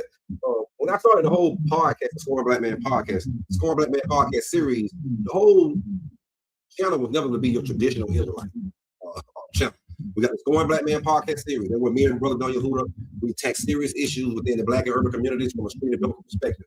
Then me and Brother Don Yehuda said, hey man, we're going to start controversial and deep biblical breakdown series. Now, controversial and deep biblical, it's self-explaining. We're not going to have people here going to be saying your usual one with or your usual whatever. You're going to hear all kind of different Hebrew Israelites, all different kind of doctrine. You might hear Old Testament Hebrew Israelites like Brother Body Hebrew. You might hear New Testament only. You may hear Israelites like I was telling, believe in the Old Testament, New Testament, and the Apocrypha. You may hear Israelites that don't believe in the Bible, they believe in the WASP. You're going to hear a whole bunch of different avenues of thoughts. And this is what I noticed about a lot of Israelites are just like Christianity and Christians, man. They're afraid of their doctrine being challenged. And it's been challenged just by you listening to somebody else's doctrine. You know what I'm saying? Because you ain't did your own study. You hide behind your Christianity, hide behind the pastors. In the Israelite community, they hide behind the elders, you know what I'm saying? They hide behind Bishop Nathaniel or whoever, you know what I'm saying? Just to be, you know what I'm saying? I ain't trying to call them out, but I'm saying they hide behind leaders. And they don't know what the hell they're talking about. You know what I'm saying? We're talking about not the leaders, but the people. So you're going to have different trains of thoughts. You're going to have to know that you're going to have to study. You know what I'm saying? You're going to get uncomfortable. That's what it's all about. You're going to get uncomfortable. Just like when you go home and you tell mama, hey, we the Israelites, and she get all upset. No, I'm a Gentile. She's uncomfortable. And you're going to get uncomfortable being an Israelite because you're going to know that, hey, just because you was told one thing don't mean it was right. It go another train of thought. Now put that together. Iron sharpens iron, just like Brother Don Yehuda said. So with that being said, man, we could go into whatever y'all want to. I don't know if you got another question. We can get into a presentation or well. Yeah, let's knock the presentation out because I know he got a lot of information he want to get through because we already said it, we might have to do a part 3, you know, but with that being said, let's get into the presentation right now and you know, knock out some more of this deep controversial and biblical thought right now. No, not to change the subject, but I'm sitting up here, 2 things I see. Don Yehuda looks just like Ed Lover, right? Right. He looks just like Ed Lover. That's number 1, right? And number 2, man, my son looks just like me. Oh yes, my gosh. Yes. Because I'm looking at my laptop as I'm talking to y'all, and I'm letting it play, but it's low, so it don't give no feedback. And I'm looking, I'm like, oh my God, that boy look just like me. All praises. But you look like that cover. Hey, maybe I should go. Maybe I should go impersonate him up in New York. Maybe I get some dollars or something out of it. You know what I'm saying? Right. Yeah, I ain't seen no Lover impersonators. Absolutely. So I see that here. The image of the book that you see above is called In Search of the Cradle of Civilization. Let's start right here. Hallelujah. Again, giving all praise and honor to God, the supreme intelligent, powerful one of our forefathers, Abraham, Yitzchak, and Yaakov. Those striving for righteousness' sake, I say into the family, Shalom Aleichem. It's definitely an honor and a privilege once again to be on the Scorn Black Man podcast with my man Hilltop, Don Yehuda, and my son here with us today, Prince Adonai Zadak. Let's get into this brief essay that I put together on this book, In Search of the Cradle of Civilization. I would also like to give a shout out to Professor George Fergenstein and Shahaz Kant and David Furley, who actually read over my essay as it pertains to this book that they wrote back in 2015. I wrote this, and this is what I said about this book that they wrote. I say, contrary to the school book notion, the real cradle of civilization was not Kemet, Egypt, Kawash, Kush, or Kush, Ethiopia, nor Sumer, but the greater Indus Valley. In the book above, or the book above is a must-read, Israel, which completely revisions ancient history and cite the latest archaeological, geological, and linguistic evidence showing that the original Edenian Shemitic Indus Valley had a highly evolved Tamil Nadu, Lemurian, Atala, Atlantean, Ivri, Hebrew culture that has influenced the world decisively and still has much to teach us today. The book goes into the ancient Edenian Shemitic text called the Rig Veda. And now scholars are saying that this text is much older than the Sumer, and that this book, In Search of the Cradle of Civilization, decodes the profound spiritual wisdom hidden in its symbols, metaphors, and myths. The 3 authors of this book also unravel the astonishing mathematical. Let me me get it right. An astronomical code hidden in the Edenian, Lemurian, Atlantean, Hebraic, Indus Valley Vedic hymns. The author's George Fergenstein, PhD, is a world-known religious historian and yoga researcher. Subhas Khat, PhD, is a Sanskrit scholar and professor of computer engineering at the Louisiana State University. And David Frierly, OMD, OMD, is the director of the American Institute of Vedic Studies in New Mexico. This book shows us new evidence that the earliest civilization is in fact in Rajasthan, India, dating 50,000 BCE. Also, significant new sites have been discovered, such as the great city of Dolavar and Gujarat, which is one of the largest ports in the ancient world. Excavations have started in Gohi, west of Delhi, and a city that was much larger than the Mohenjo-daro and Harappa, from which the original Hebrews came from. And take note of these words, what a connection. Hebrew, Ivri, Harabu, Harapu, Harappa, and Hebrew, right? And historians like Sir Godfrey Higgins have pointed out to us, right? Names were all derived from the ancient Hebrew Indo-Sanskrit dialect, which means sons of Afar. The Eastern's Bible Dictionary states that a connection to Safar is, in fact, the Coptic name for India. Also, our forefather Josephus connected it with Kafan, an Indian river, and in part of Asia adjoining to it, Antiquity of the Jews, 1:6. It was India that created and, in fact, colonized Kemet and Kush, not the other way around. This is why the ancient Indus Valley dynasties look just like those of the pharaohs of ancient Kemet. The only difference is that the ancient Indus Valley dynasties existed long before the Egyptian dynasties. It existed at a time when Kemet was in fact underwater. Okay, where am I at? Okay, underwater. Eberites, or Hebrews, also known as Yadavas, were a very large tribe that came from out of the ancient Indus Valley and was also known as the Harappians. Our ancestors were speaking an ancient Indo-Hebrew dialect called Tamal in Sanskrit. And it should be noted that Aramaic originated what we now today know as modern Afghanistan and Pakistan. And both of these countries were once a part of India, Persia included.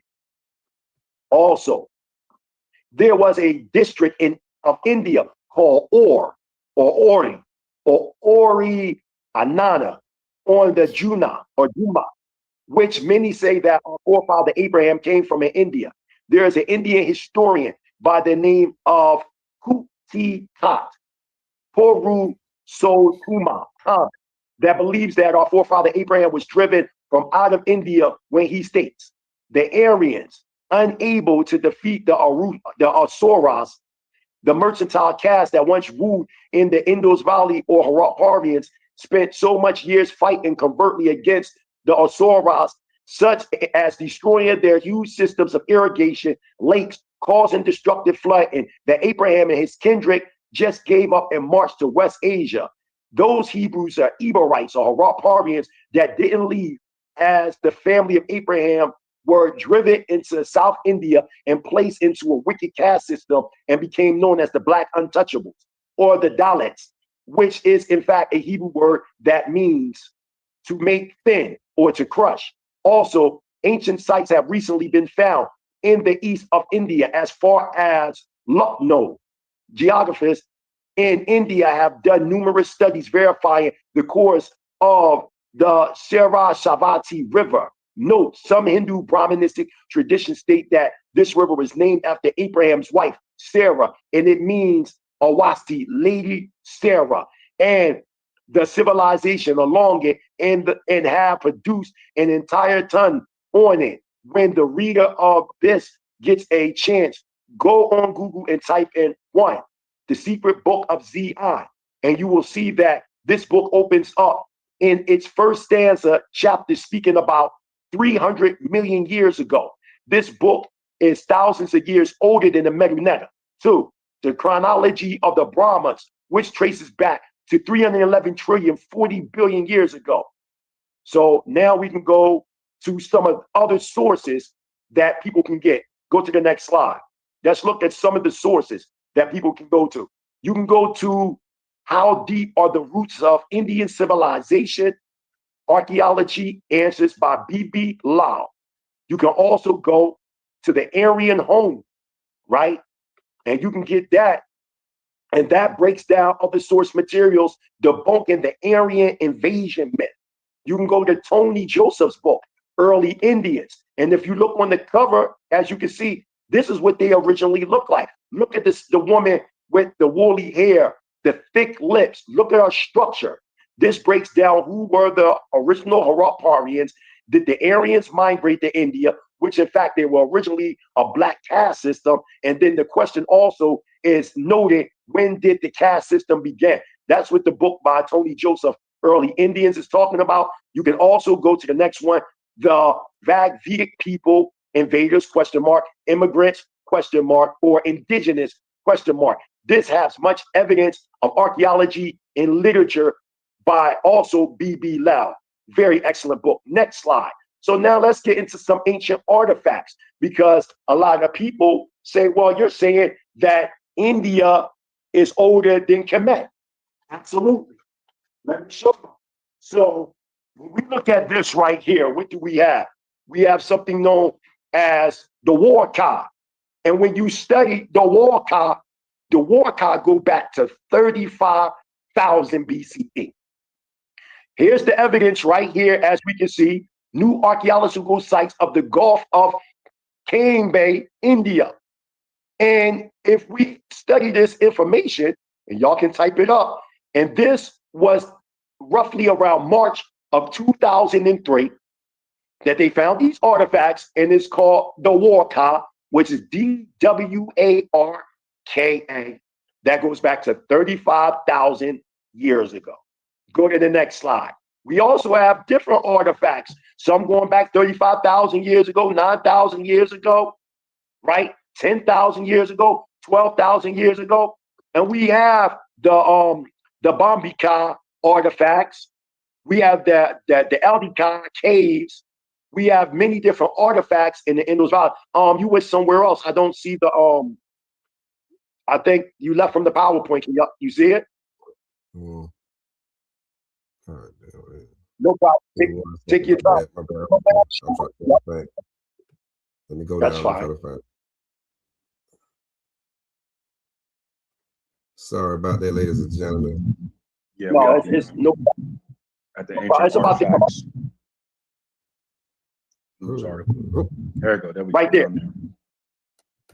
So we see these different ancient artifacts at different dispensations of time in the Indus Valley. Why are they not letting us know about this? And when you look at it, look at the structure. Look at the structure of these artifacts. Let's go to the next slide. And what do we have? You read this from the bottom to the top. So we got Barana, right? And what do you see? You see Hakra. This is pre-Harapparian civilization, going back 9,450 BCE. And it's funny that we identified the last flood, or Noah's flood, 9,564 BCE. And right after that, this is when you start to see the pre-Harapparian civilization. And then we also see that, that the whole world, or the whole earth, correctly, the whole land was speaking one language, and that the people came from Kadim, which is the east or the Indus Valley, and they found a plain called Sinar, which is Sumer in Mesopotamia. And when we understand what we know today as the Ramayana War, it aligns with Genesis 11. So you're reading the Hakra, or the Hakra, pre-Harapparian civilization, which was 9,450 BCE, going into 7,950 BCE. Then you start to get into the early Harapparian civilization, roughly around 6,450 BCE. And then it starts to mature more through emanation, roughly around 4,950 BCE. And then you see the total maturity or Haraparia roughly around 2,750 BCE. Okay? And this is definitely supported by, this antiquity is supported by, archaeological astronomy and archaeological genetics. And we see this. And we see the archaeological artifacts from different cultural levels of this area. So we started from 9,450 BCE to 2,750 BCE. Next slide. So now we in the book, right? The History, the Earth and Its Cycles by E.W. Preston. Excellent book. And we have here a summary, so to say, of Atlantis in the fourth root epic or race. The summary of man's date and events concerning the Atlantean race. Fourth root race. So we're at 5 million BCE to 10,000 BCE. So if you look at the appendix on the left side, we see between 5 to 4 million BCE, we see the Romaho race founded the Ashanti, meaning in that area. Remember I said earlier that the Romahos came from the Madagascar, Sumatra, Tanzania area, went into West Africa, found the Atlantean root epic, which spread it to South America. I said that, and I showed last week when we got into the book, Ancient Lutheran Lost Atlantis. Matter of fact, let me get that book so I can read the description of the Romaho race. And as you can see, I got the book. It's called Legends of Atlantis and Lost Lemuria by W. Scott Elliott. So let's deal with the description of these Romahos so we can get an idea of what's being defined to us. Hallelujah. So this is what it says about the Romaho race and how they look, who they were. It says here on page number 29, the Romaho race came into existence between 4 and 5 million years ago. Stop. So we see in this book right here, it's clearly aligning itself with the information that's in a totally different book.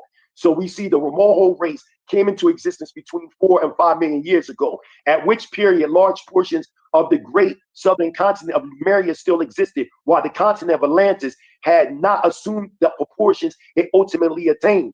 It was upon the spur of this Lemurian land that the Romaho race was born. Roughly, it may be located at latitude 7 north and longitude 5 west, which a reference to any modern atlas would show to lie on the Ashanti coast, meaning West Africa, Ghana area today.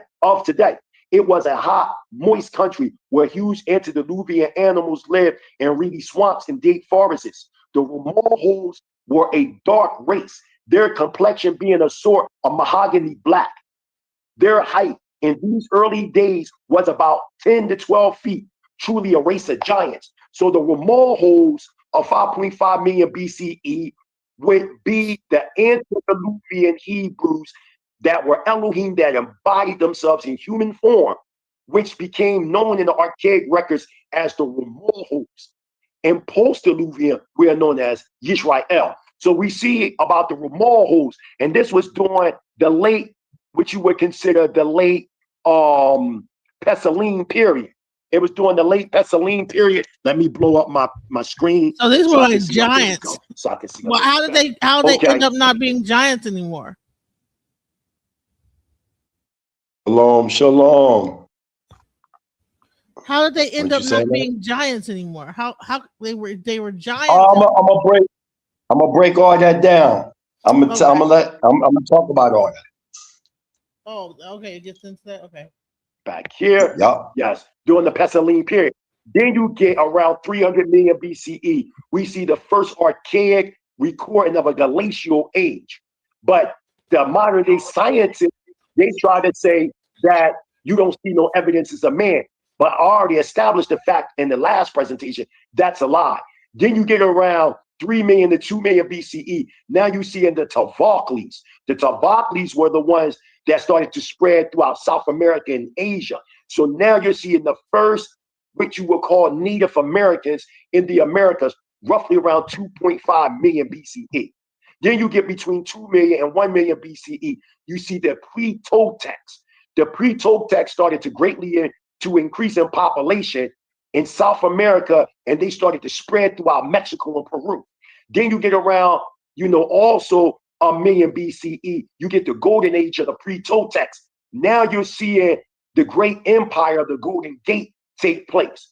And then you also see these tongue skulls that spreading throughout Africa, not Africa, around China, roughly around 900,000 BCE. Now we're in the Aryan, not the Aryan, the Atlantean root epic, but at the same time, simultaneously born in the Aryan or the noble root epic. And you're starting to see in 850,000 BCE, the pre-Shemitic tribes before Shem that was founded by a man by the name of Shemjaza. And this is who Noah named his son Shem after, a pre-existing ancestor that created the pre-Shemitic tribes known as Shemjaza. And which you see among the pre-Toltecs in this area, roughly around 850,000 BC, was the rise of black magic. You see in the rise of this sorcery, so that's taking place. And you're seeing these pre-Shemites fighting these pre-Toltecs to stop sorcery. And because of the brain power that was being used at the time, it caused a flood to take place, or the very first flood, 800,000 BCE. And you see in the partial up or the breaking up of the Atlantean continent, and some that broke up created what was known as the Ice Age. And then from there, roughly around 600,000 BCE, you're seeing the pre-Akkadians and the pre-Mongolian races being formed. And then you see in that our pre-Shemitic ancestors, they're rising in power in Atlantis or Patala. Now we got the people on the proper track. Remember I said earlier that there were 70 Elohim.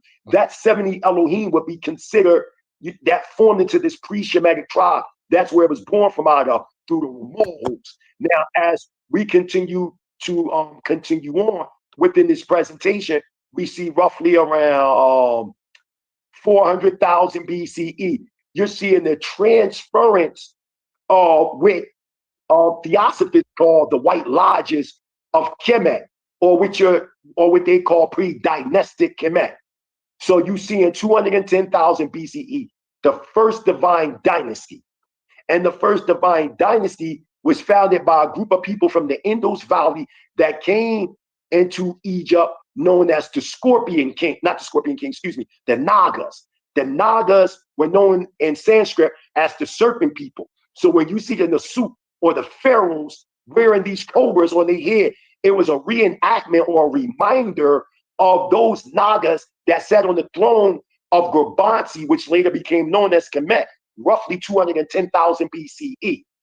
And the Nagas also became introduced by foreigners of South America known as the Nacals. The Nacals had what was known as Lower Gurbansi. And there was a war that took place with the Nagas and the Nacals. And because of the dark art or black magic being transferred from South America to Africa, there was this war that took place. And now you get the second flood, 200,000 BCE. Now you see Atlantis or Patala being broken into two islands. You have Ruta and you got Datia. And the pre-Toltecan Empire was on the island of Ruta, where the dark art was crazy. That's why when you see post-Diluvian Toltecs and all that, what did they use the pyramids for? And they were sacrificing their children and taking the hearts from out of the chest because they learned this art that was trickled down from pre-dynastic Toltecs. Are y'all with me?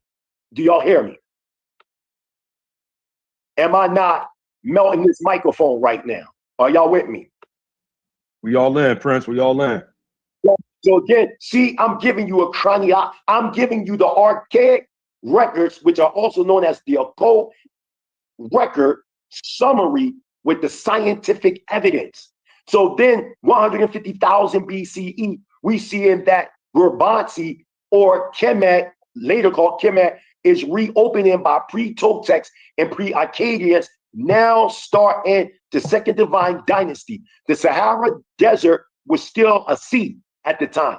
It wasn't the Sahara Desert yet. It was still a sea. And then you get 100,000 BCE. Now you're getting the rise of the pre-Akkadian Empire. They overthrow our pre-Shemitic ancestors, and they started to get closely into the black magical arts. And then they started to practice it on people. and human sacrifice, etc., etc.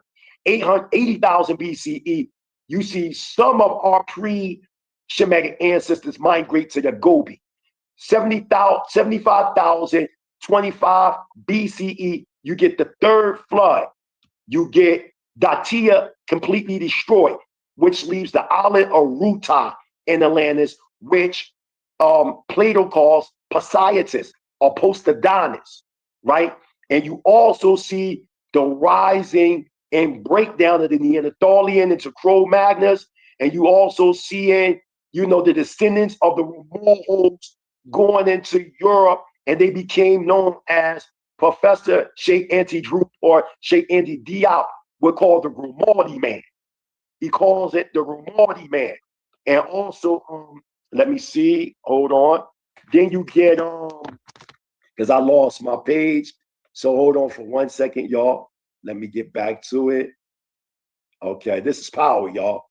See, they thought we would never be able to get this information, but we live in direct on the Score on Black Man podcast, giving you the information. So we see now 35,000 BCE. You're seeing the descendants of the Tavaklis even migrating to Europe. You're seeing the Cro-Magnon type in Europe, the High type. You see in the artistic Grimaldi, Negroid type in Africa and Europe. You see in the Turanian civilization, or these black Turanian civilizations in Chaldea take place roughly around 20,000 BCE. You also see in the end of the Glacial age, and then you see in 14,000 BCE. Now you see the descendants of the pre-Toltecs until post the beginning of the post-Toltecian civilizations. They forming the great empires of Peru, Central America. You see it, the conquering by the Aztecs. You see it, all this going on, and then you see the last flood and the Neolithic age coming roughly around 9,564 BCE. Next slide. Now you see a map showing that submersions of Tamal Nadu. You see Madagascar is connected to what we know as Sumatra. And during this time, you see also a Meru. And if you were in Tanzania, you can go to an area known as Arusha, Tanzania, and they also have a mountain known as Meru to remind them of the original submerged Meru that became known as ancient Lemuria, or the submerged Tamal Nadu, which had the Panyan kingdom. You had all this going on at this time. Next slide. We see a close-up of Kumari Kundam, which the ancient people of the Indus Valley call ancient Lemuria. Again, we see Madagascar also connected. Why do you think when you study the flora and fauna of Madagascar and India is similar? Why do you think you find the lemur monkeys in Madagascar? You can also find them in the Indus Valley. Why? Because at one time, even though it wasn't called the Indus Valley then, the ancient Tamal Nadu or Lemuria's capital was the Indus Valley, and lemur monkeys traveled from Madagascar to the Indus Valley and back and forth, as we can clearly see. Why? Because it was a mass of land there. Hallelujah. So now, if we understand, next slide, if we understand the Sumerian civilization, then we understand that it originated from the Exodus from Lanka in South India. So it is obvious that the Luge stories that we know are related to one another. And we know the re-narrated stories of Marungan and Sumeria go back to the Indus Valley. Next slide. So when we study we can clearly see, right, that the Sumerians were actually the Lankian refugees of the Ramayanian War. Now, doesn't Genesis chapter 11 make much more sense that the people from the east came and found a plain known as Shinar or Sumer? So the Sumerians were actually Hebrews known in the Indus Valley as the Yadavas that ran from the Ramayanian War. The ancient Sumerians were in fact Hebrews from the Indus Valley, which in turn migrated into Mesopotamia. And what do we have here? We have the post-Diluvian civilizations that rose through the line of Noah, not all nations. So we see the Indus, Gandhis, the Harapari, and the Vedic civilizations. And then we can clearly see that it migrated into the Tigris and Euphrates, the ancient Mesopotamia and Babylonian societies. And then we started to push into West Asia or Northeastern Africa to the Nile and ancient Kemet in them areas like that. Next slide. So we see the Indus River civilizations right here that we clearly see, right? And don't we see Harapparia and Mohenjo-daro? When you study the Harapparian civilization and the pre-Harapparian going back to the Harappa, it's way older than Kemet. Next slide. Look, we see Harapparia once again. We see it again in the location where the actual children of Israel's ancestors, the Yadavas, come from Ada.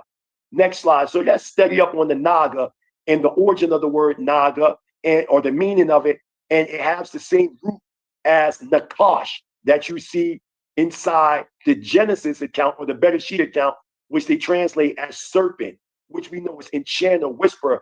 And now doesn't the movie Queen of the Dam make sense? More and more when you study the Natasha, you know what I mean, the Queen of the Dam that the late Aaliyah played as that same Nakash root or Naga root, which in Hinduism and Buddhism and Jainism is a member of the class of mythical semi-divine beings, half human, half cobra, because the word Naga in Sanskrit means serpent. They are a strong, handsome species who can assume either woolly or wholly human or wholly serpentine form and are potentially dangerous but often beneficial to humans. You can find that in the Botanica.com Naga Hindu Mythology Botanica.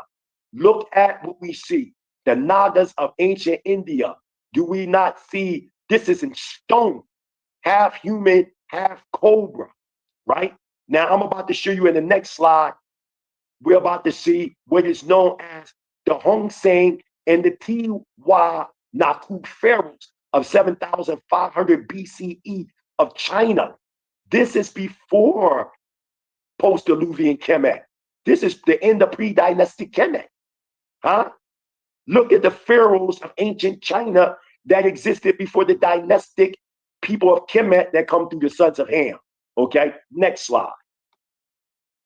So we have evidence, we have mind-boggling new evidence of Australian Aborigines and Dangu mysteries that prove that the Indian Hindu links of all civilizations. And as we can see, we have the Australian Aborigines following ancient traditions of today passed on their ancestors. And when you study the Australian Aboriginals, they teach that they go back to the Indus Valley. That's what they teach. This ain't nothing that I'm making up. This is something that they say from out of their own mouth. Next slide. Look at the appearance of the ancient Indus Valley women. It might be hard to swallow, but the darkest people don't come from out of Africa. The darkest people come from out of India. They be so dark, their skin color be blue and blue-black, and they be so dark that you can't even see their hairline. That's how dark they are. So now we have right here called Bene Yisrael, ancient black Jews of India. And in the yellow, I have highlighted some very important commentary that must be examined. This commentary to me needs to be examined. It needs to be shown as a source of reference when we define the history. So let me blow this up. Okay. So in the first highlight, we see a statement very important, right? It says, let me put my camera back on. The term Yadava now covered many traditional pastel casts, such as the horse or the horse of the Hindu belt, the Gavili of, I can't see that word, and because it only blow up by a certain amount, and the Gula, and the Korna of Tamil Nadu. In the Hindu belt, Ahar, Gawala, and Yadava are often used synonymous. The next slide says, which is very important, it says, the tribe of Krishna had a name, which is very remarkable. Captain Wilford says the Yadavas, his own tribe and nation, talking about Abraham, right? Excuse me, Krishna, I mean, his own tribe and nation were doomed to destruction for their sins, like the descendants of Yehuda or Huda, which is the true pronunciation of Judah. Mr. Marcus says the Yadavas were the most, now this is very important to understand now the real meaning beyond the Eastern Ethiopians and the Western Ethiopians. So the Yadavas were the most vulnerable immigrants from India. They were the blameless and pious Ethiopians. When Homer mentions and calls the remotest of mankind, Part of them, says the old Hindu writers, remained in this country, which is the Eastern Ethiopians, and hence we read of two Ethiopian nations, the Western and the Oriental.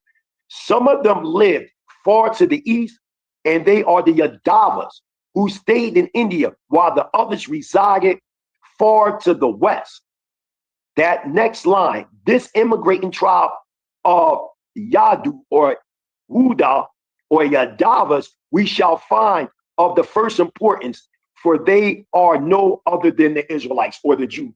So they letting you know. And here goes some Yadavas that we see below. And when you look at these Yadavas, look at these are black men, right? Darker than me and you. And all the highlighting shows us as we continue to build down this matrix, we see that the Yahud or Yahud of the Hindus long before the Jews of Western Syria. So what they're saying is that these Hebrew Yadavas migrated from the east, or those that stayed in the east, they became known historically as Eastern Ethiopians. Those that left from the Indus Valley, which is Abraham and all of them, they became known as Western Ethiopians through the classical Greek writers, okay? And they became known before the Israelites correctly, or Western Syria could have taken the name from one of the sons of Jacob called Judah, a name which cannot have been first derived from him, because it is clear that they had this name long before he was born. His grandfather, Isaac, having born it. The word Jew is a mere Anglicization, and the word Hudi or Udi, and more correctly, the Hindu's name, come from where it would.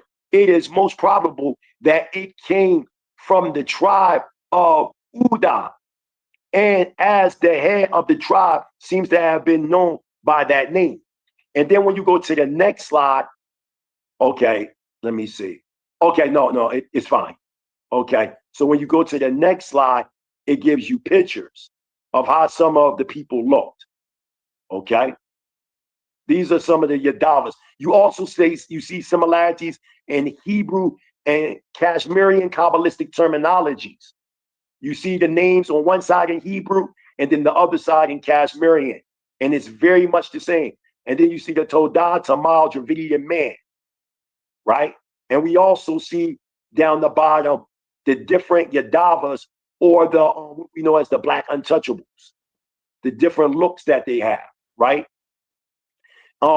Next book, not that one, but the next one after that, which is a very good book, is known as Forbidden History, which is edited by J. Douglas Keaton, and he goes into the Indus Valley. If he goes on the next page, we see in India 30,000 BCE. You see what I'm saying? And the question is, do the roots of Indian culture lay drowned beneath the Indian Ocean? This was written by archaeologist David Lewis. Now, here's something interesting. The next slide. Now, this is a peer-reviewed document called Ancient Medieval Modern, right? And if you go to the next slide, this was Ancient India, a textbook of class 11, okay, by R.S. Sharma, right? And this is PDF written. I mean, not PDF, peer-reviewed, read. And I want to read, right, this paragraph. Listen to what it says about ancient ore. Now, I teach that there are two ores. You have the ore of Mesopotamia, roughly around 700 to 800 BCE. And then you have the ore in the Indus Valley going back 7,500 BCE. Let's see if there's a peer-reviewed writing about ancient ore in the Indus Valley.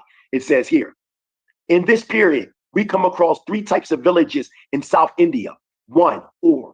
2, Shabha. And 3, Nagamram. Ur was the usual type of village inhabited by peasant castes. Heard them say peasant castes, meaning the untouchables, who perhaps held their land in common. It was the responsibility of the religious headmen to collect and pay taxes on their behalf. These villages were mainly found in southern Tamil Nadu. Checkmate. So we have peer-reviewed records saying that there was another ore. That is the ore that I'm saying Abraham comes from. The ore from out of the Indus Valley. When you're reading inside the Bereshit about ore, that is the ore you're reading about, not about the one in Mesopotamia. Go to the next slide. Let's go to a book known as black bloodlines. Abraham in the racial profiles of the ancient Hebrews. See, by Calvin R. Evans, right? And one of the things that Calvin R. Evans says in chapter, I believe it's 9, called Judah, I found something very interesting that he says, right? That this couldn't be a forgery. He says, Sir Godfrey Higgins quotes, this is what he says.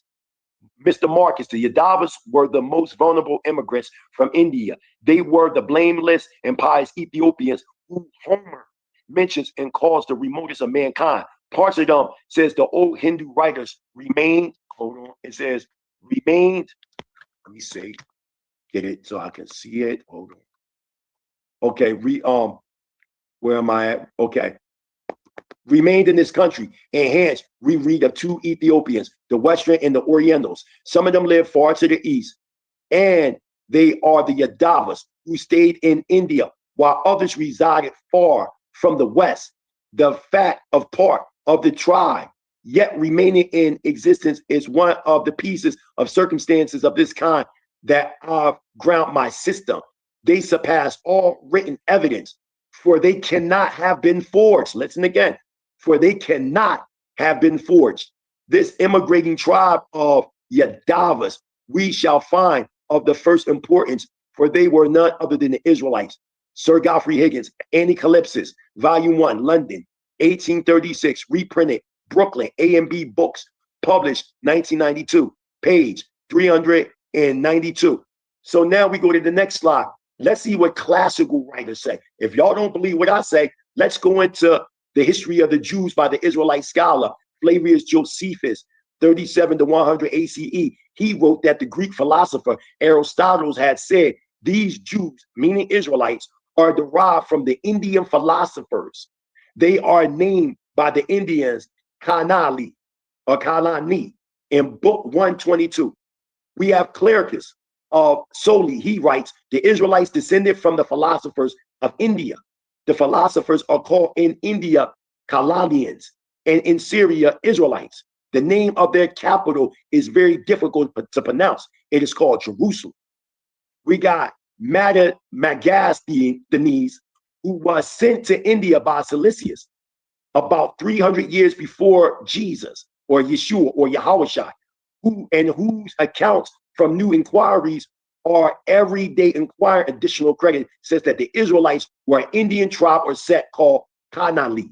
That's an Anti-Calypsis by Godfrey Higgins, Volume 1, page 400.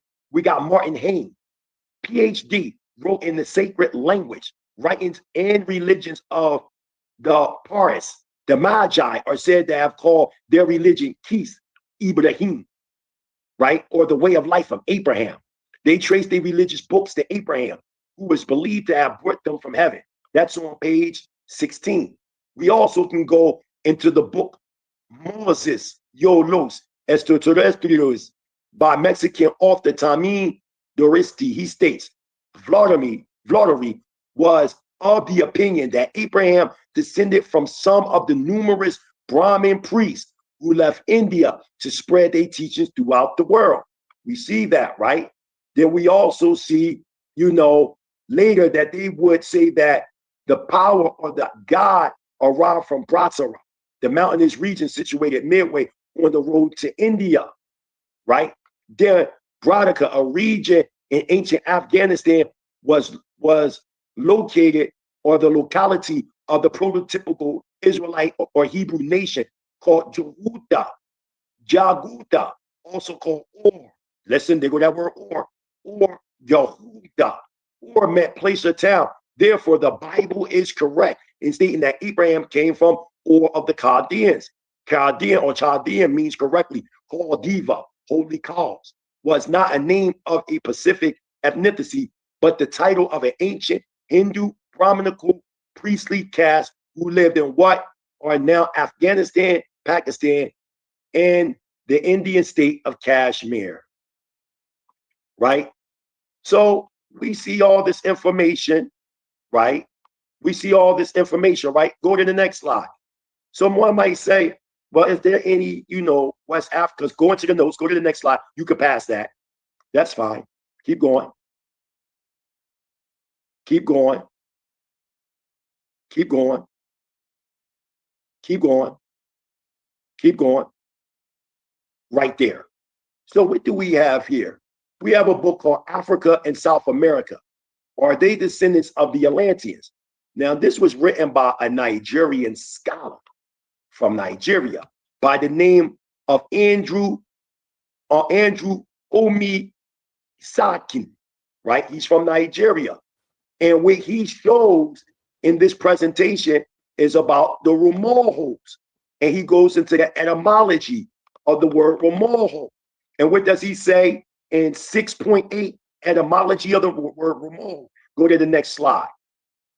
And his source is by Adiwili, called Black Peoples of the World. It says the first root race of Atlantis was called Romohos. Now I want to skip down. It says the blackout could therefore be due to an error in the name of the race. We were, however, struck by the similarity between the word Romoho, right, and the Yoruba word Oromola. In each word, we have the reoccurrence of the following letters: R-M-O-A-L. H in Romoho could be I, and Oromola. In the same manner that the Brazilian, I think Janeiro does the same thing in the Brazilian name. So even in the West African traditions, they tell you about the Romohos. So I wanted to show that, to show like this is something that's definitely not made up, but this is something that is known by scholars worldwide. I give all praise and honor to Yahweh, the supreme, intelligent, powerful one of our forefathers, Abraham, Yitzchak, and Yaakov, those striving for righteousness' sake. I say into the family, Shalom Aleichem. It's definitely an honor and a privilege to be here on the Scorn Black Man Podcast. Hallelujah. Yeah, that was a powerful, powerful bill. Can y'all hear me? Okay. Yeah, that was a powerful bill, Prince. With that being stated, real quick, you brought up something in that presentation about the secret book is Zion. I believe that's how you pronounce it. And you said that was older than the Medu Neter. How come none of the scholars, especially those that's on like Sonetta TV and others, how come they never speak on this book? They always, divert to the Medu Neter and things of that nature, but they never talk about this particular piece of information or this artifact right here. Why is that? That's an excellent question. I think one of the main reasons is because of the focal point of what Kemet became to the Western world. You got to remember, the Greeks during the Ptolemy era, after the death of Alexander, son of Philip of Macedonia, we see this in the Apocryphal books, roughly around 332 BCE. His kingdom was broken into 4 sections, and one of them was controlled by the Ptolemies. So many of the Greeks or Greek society and Roman society were heavily influenced and tutelaged by ancient Egypt. Hellenism got transferred over to the Roman Empire, roughly around 146 BCE. We also see through the Visigoths, the Vandals, and all them destroy the Roman Empire, and the Roman Empire became known as Western Europe. We see that Western Europe gives birth to the United States. So we see this focal point of Egypt because the Greeks were tutelaged by the Egyptians. And this is why when you deal with any form of Latin and all that, they go directly back to Egypt. And remember, a lot of the Afrocentric scholars were taught under these Eurocentric institutions that were taught by the Egyptians. And when you start talking about these fraternal orders that they're involved in, these, sorority organizations that they're involved in, notice that these sororities are Greek fraternities and sororities. And as I said, these fraternities and sororities were influenced by Egypt. So since it was influenced by Egypt, their focal point becomes Egypt. And what many of them fail to understand is that these Egyptologists, such as your Henry Bressets, your Petries, and not Henry Bressett, excuse me, James Henry Bressett, your Petries, your Champollions, all these different guys, your Wallace Budges. A lot of these guys focused on Egypt, and those Egyptologists use Egypt in a form of white supremacy to dominate first Africa in the world scope at large. So when you look at the base of Egyptology, it's predicated on white supremacy. So we can't get around that, even though they use African imagery and art and poetry and things like that. But remember, they call these people in their records dark-skinned Caucasians. This is why when the comedian, what's the comedian's name from Philly? He lived down the street from me. Kevin Hart. He's from 13th, Kevin Hart. He's from 13th area. I'm from 10th area. So Kevin Hart, he wanted to do his comedy over in Egypt, and he had the whole thing lined up. But when that man said that the original Egyptians were black people, they shut his whole tour in Egypt down. Yeah, I remember that. Banned him from doing shows over there in Egypt because he said that the original Egyptians were black people. Okay, so it's a disservice to do that. And then you got to remember, because Egypt got many monuments and artifacts and things like that, and we as a people in the United States were a downtrodden people. We looked at that imagery as a hope of kingship and queenship. So we identify with that because that's what was spoon-fed to us. But now when you type up on your Google, and the listening audience can do it right now, just type up, is the Indus Valley older than Egypt? And watch everything pop up. And now you're seeing archaeologists and anthropologists and paleontologists, y'all know this, they're saying now the Indus Valley is older than Egypt. So all these years, and give a shout out also to Sister Neftali and her show. She got a show called Israelite New School of Thought. And I gave her some notes to use, proving that the Indus Valley was older than Kemet. And she used them same notes and showed them notes to Professor Jabari Azazi at Sinetta Studios. And he couldn't refute that information because real scholars know that the Indus Valley is older than Kemet. They know that. The only ones that's saying that is because they feel as though when they read about the people of Kemet saying that they source go back to the south, they think that they're speaking about going deeper into the body of Africa, into like Uganda and all them different areas. Versus the south, they talking about Tomar Nadu amongst the Indus Valley. Why you think when the Nasut, they sat on the throne, they had the cobra? And when we start to deal with the flora fauna things, the cobra is indigenous to the Indus Valley, and it was imported to Egypt.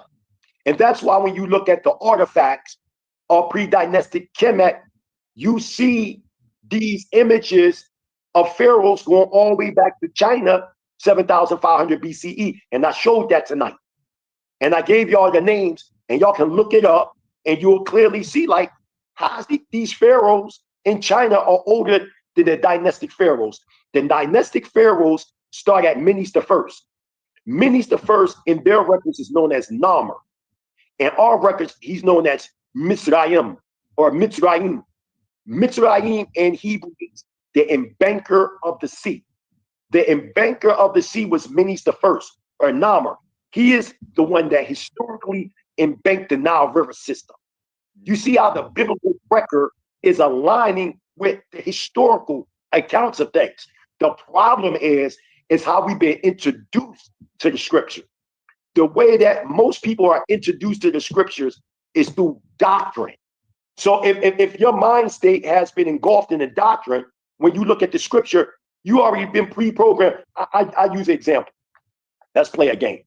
If I say to a person, if God so loved the world, he gave his only begotten son, that whosoever believe in him should not perish, but have everlasting life. What am I saying, Don Yahuda, right now? If you never heard of the Bible, nothing, what am I saying?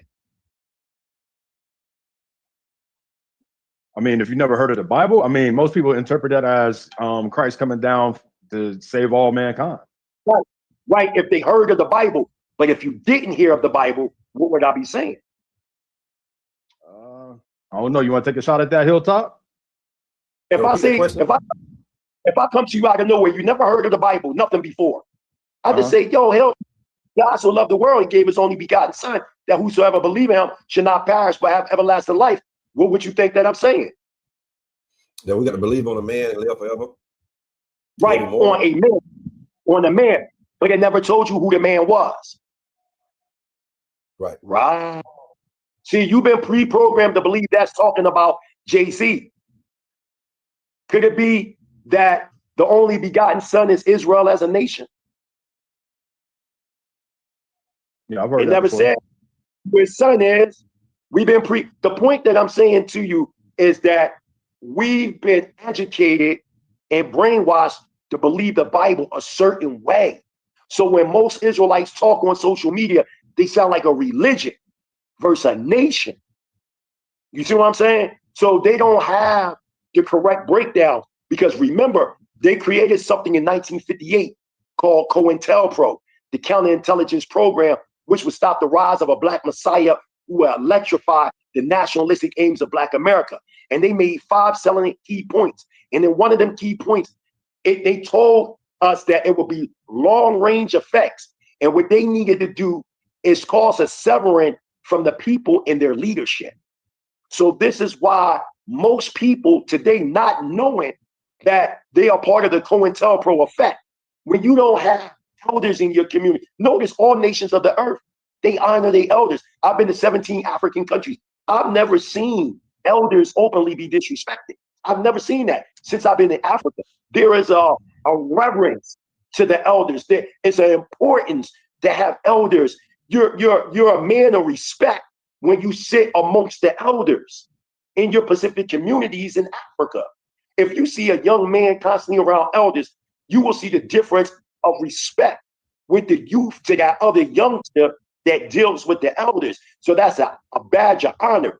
In the United States, we're not dealing with no elders. We're not dealing with no, what happened to our Mr. Miyagi's? Where's our Shokazuki's at? Huh? Where's our Abbott's at? Where are our leaders and teachers to pass down the general information and then the sacred information to our people, so we can become productive and fulfill what is said in Deuteronomy? Matter of fact, could you real fast, Don Yahuda, or matter of fact, Prince Adonai Wazadak? Let me ask him something real quick. Yeah, I'm here.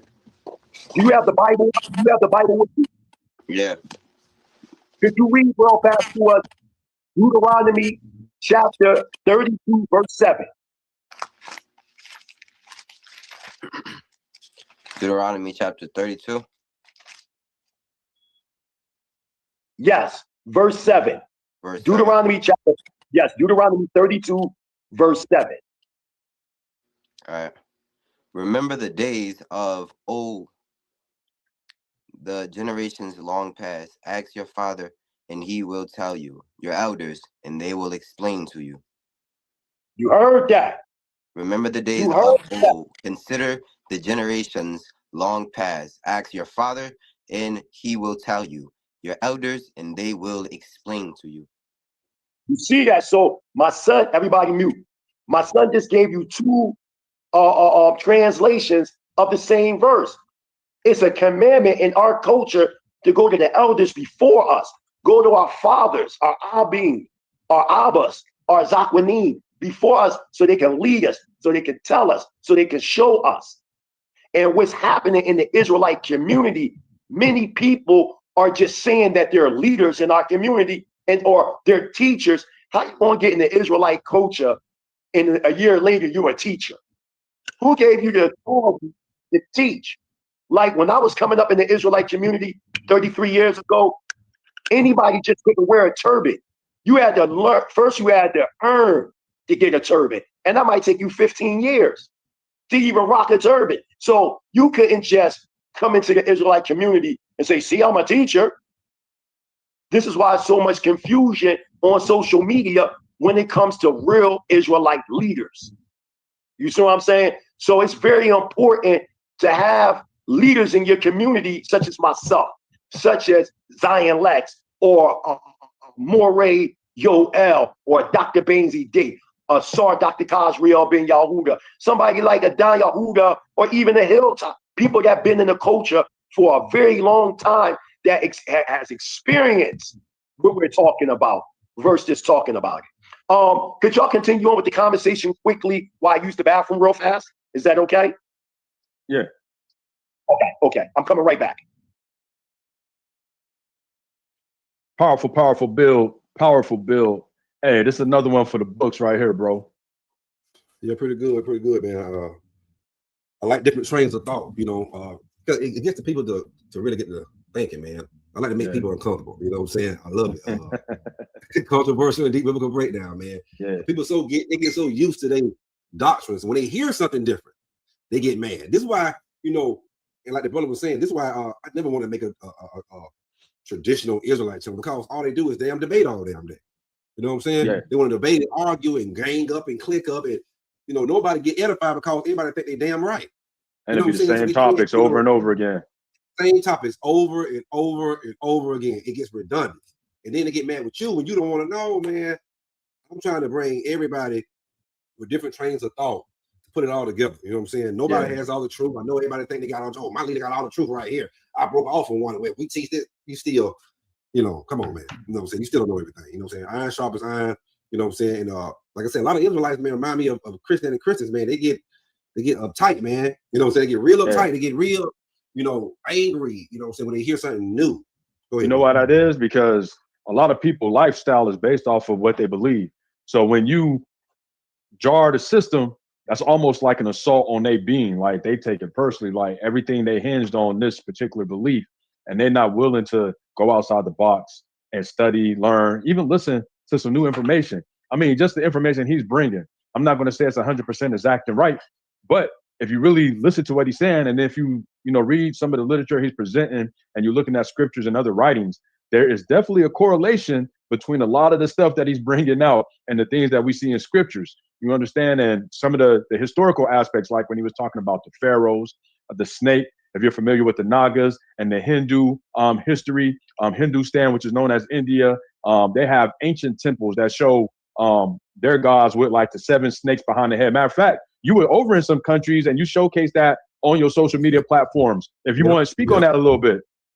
Yeah, I mean, when because these Asian countries alone, because India is considered an Asian country, Russia is considered an Asian country, not Oriental, like Israel, but so they all got the the Hinduism, the Buddhism, you know what I'm saying, a lot of Asian countries, but a few Asian countries that's Muslim. They all got a little bit of Christianity in them, but the main majority of religions over here is Hinduism, Buddhism, because they go together in Islam. And I think you're talking about the video where I went to the Sanctuary of Truth. So Sanctuary of Truth has you might have seen Offset and Travis Scott do a video inside. I think they did one together, then Offset did one by itself inside the Sanctuary of Truth right here in Pattaya, Thailand, where I'm at, doing the Rolling Loud Festival about 2 years ago, which they got another one coming up this weekend. Matter of fact, tomorrow it starts today. But anyway, so inside the Sanctuary of Truth, they got artifacts, carvings from Thailand, Cambodia, India, Indonesia, which I've pretty much been in all those countries besides India, but India's right next door. And also what the brother was saying, when you talk about Indian people, about how a lot of them, got that, I don't know what you would call it, the Neanderthal, the monkey. I don't want to be disrespectful, but the hair all, I mean, literally, man, you can barely see skin, and they are very, very dark skin. I was laughing when he said it because my mom, I was like, hey, I see some African girls and they was light skinned. You didn't find out what country they had to go over there. I'm like, Mom, Africa got 54 countries in it. Damn continent, you know what I'm saying? And most of them are going to be looking just like us, from light skin or very light skin to dark skin. You got some countries that may have more dark, very, very dark skin more than light skin, but they are different. You know what I'm saying? But yeah, the brother talking about, the snakes on the Indian, like I got all that in it's a blog on Hilltop Traveling Everywhere, and y'all can go check out the Sanctuary of Truth. Also, I got plenty of temples and stuff. You know what I'm saying? I love to get the footage because it shows. If you look at when I be showing these things, you see they be Negro. I be telling my hell, look at Buddha, black man, that's chocolate man. You know what I'm saying? You got the shit knots, you know what I'm saying? His head, the Bantu knots, everything, the whole nine. You look at the features. So, and I see this in every country, from Thailand, Cambodia, Malaysia, Indonesia, Philippines, wherever. You know what I'm saying? So, yeah, I don't see it. Vietnam. You know what I'm saying? So I don't see it. So, Yeah, it's pretty much good. I mean, this is why the Most High wants us to travel, because you can only learn so much sitting in America. You know, we got the internet, we can see books, we can see, you know, you can kind of Google these places, but when you go, that's when you see in places you might not see on YouTube. You might not see, you know what I'm saying, on whatever platform, TikTok and all that, and you actually there. You can see it and touch it and go around, you know. So yeah, it's enjoyment to see not only these monuments, but you can also see our people in these different countries, you know what I'm saying? And they're gonna look, you know, they're gonna be looking a little different. Like, I mean, we've been in so many captivities, you know what I'm saying? I bet you we look a little differently than our forefathers going back all the way back to Abraham and Judah and Isaac and Jacob and all them. I bet we look a little bit different. You know what I'm saying? Because we don't went through so many captivities, you know what I'm saying? And we're gonna have a little different, a little bit of phenotype different, you know? So yeah, go ahead, brother. Yeah, just to catch you up, Mighty Hebrew, we just alluded to the information you was bringing in, that archaeology showcases a lot of the information that you were bringing out, the correlations, which when you came back, we had segued into the snakes and the Nagas and the Hindustan origins, and how you see that when you mentioned the pharaohs and things of that nature. And Hilltop, he's been to a couple of those places over in Asia where they showcase some of these things, like you're saying, the Buddha, which you know to be the Black Buddha. They even have, you know, remember the cartoon Sambo? That was actually a Hindu god, Black Sambo or Sambu. You know what I'm saying? Like a lot of these things, they bring out the information, but they don't tell you exactly where they get the information from, but they like pointing the finger at you, giving you breadcrumbs, but it'd be flying over our head as a people, you know? So a lot of people got to just really open their ears. They said, if you have ears to hear, then listen to what's being said, because if you don't, man, you might miss out on some real good information like the brother's bringing out tonight. And shout out to HB Gone Global. You know what I'm saying? He another fellow traveler, you know what I'm saying, from Georgia like me, from Albany. And you know what I'm saying, he's been down there recently in South Africa, down there with the Limas down there in Cape Town and Johannesburg and all that stuff down there. So he's a traveler as well. So shout out to HB Gone Global. Hey, I got one more question for me for the night. Oh, go ahead, Prince. We need $45, y'all. We leaving. I want to leave this morning. It's what time? What time is it? It's 11:09 in the States. 7:09 a.m. I want to be on the 11 o'clock bus going to Morogoro, which would take me probably like 7 hours or so. I want to go see a group known as the Nyumbo. That's Nyambo. And they teach that they're Israelites. And I'm going to be interviewing briefly some of the tribal leaders over there. And I've done this before on many occasions, and give a shout out to FOP Israelites, who put a lot of my ground footwork research on their channel. This research, I want to put it on the Scorn Black Man podcast, because what I'm doing, right, there was a historian or a traveler of the 9th century ACE known as Adad the Danite. And his records, he speaks about the Israelites in East Africa. And he gives the locations in Tanzania, even though he didn't call it Tanzania. But in this area, there are Israelites. And thus far, the areas I went to that Adad the Danite spoke about, there are Israelite presence there. So not only are we talking about reading true history from Adad the Danite, but you got actually a modern day social anthropologist and historian like myself that's on the ground, that's actually doing the research. See, we in an era right now, we don't have to go to European scholars no more. Look at Hilltop, he traveling everywhere. So if I want to know about Asian culture, go to him. I have to be like, well, I'm gonna read this guy right here. I'm gonna go to a living, breathing, flesh and blood man who's over there in Cambodia, Thailand, all them different areas. And I'm like, brother, you seen any Israelites over there? Or is this going on? Is there a Buddhic connection with the Israelite culture? What do you see over? And he's going to tell me. And this is where they got a tribe called the Mohican tribe in Thailand and I think Thailand and Laos and probably Cambodia, but they are the Negroid. You know what I'm saying? They mostly in the South, keep them like in the South areas and up in the mountains. You know what I'm saying? They really don't come out and, you know what I'm saying, and mingle in with the regular locals. You know what I'm saying? So they got what they call Mohican, Moken, or something like that. I'm gonna text you the name of it. I'll text you the name of it. The point is, I never even heard of that until he just said it. The point is, you get a different historical experience when you're on the ground versus you reading something. because you know many historians only regurgitate what other historians say, and Right. from that sometimes errors can come in. Versus like y'all saying that Israelites in Africa, well, let's go to Africa and let's see yours out. You're saying that now y'all can't say that no more because it's all out on social media. So now y'all saying, well, these are converts to do that. Well, let's go see what they say. There are two different understandings: the Hebrews that already been there, and then you got Hebrews that were upholding the Hebrew culture that European Jewry contacted and converted them to Judaism. Like, for instance, you see this with the Falasha, the so-called Falasha. They knew that they were Hebrews. They was upholding the Hebrew culture. But then when the Yid came in, they imposed Judaism on them. You see? So this is the same even with the Igbo. You see this with the Igbo as well. Before they even came in, they was already upholding the Hebrew culture.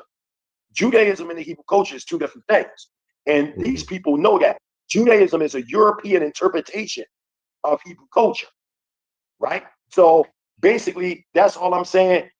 We need $45. We need y'all the Cash App, the Mighty Hebrew, Uriah Victorious. We need y'all help so I can catch that bus, do that interview. And there's people here. We got some people up in here. If each person drop $10, $15, bang, whatever, so we get the 45, or even if it's more, that money can be used the rest to give as a donation to the village.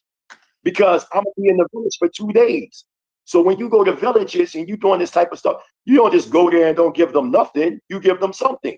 You know what I mean? And when you give them something, then they give you something. I want to know how these people got from point A to point B, and I want to get it on record. I want to get it on record. So when people like Sinega say, well, you know, it's just that, the third, not Sinega, but people that's on his show that believe in that, and even Sinega at times. Well, I can say, well, I went and interviewed the Nayombo people. And matter of fact, we can pull that up right now on the Scorn Black Man podcast, and let's hear what they got to say out of their own mouth. Not what you say. We want to hear what they say. That's what I did when I was in Dimona, Israel. I took advantage for 2.5 hours and interviewed African heads of state, tribal chiefs, royal families from Ghana, Nigeria, all. It's on there on FOP Israelites, and they was breaking down how they were Israelites and how they migrated from Israel to West Africa. So you saying them people lying too? They have the anthropogenesis of their history, but that's all just made up too.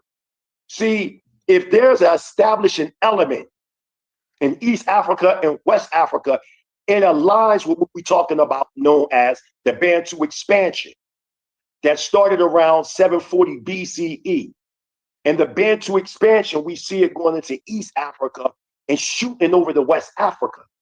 And then we also see the later Bantu expansion during the Babylonian captivity. Now we're seeing Israelites migrate into West Africa. Why do you think when you go into southern Nigeria, you see something called the Imo Yom Kurum, known as the strange people in the Yoruba vernacular?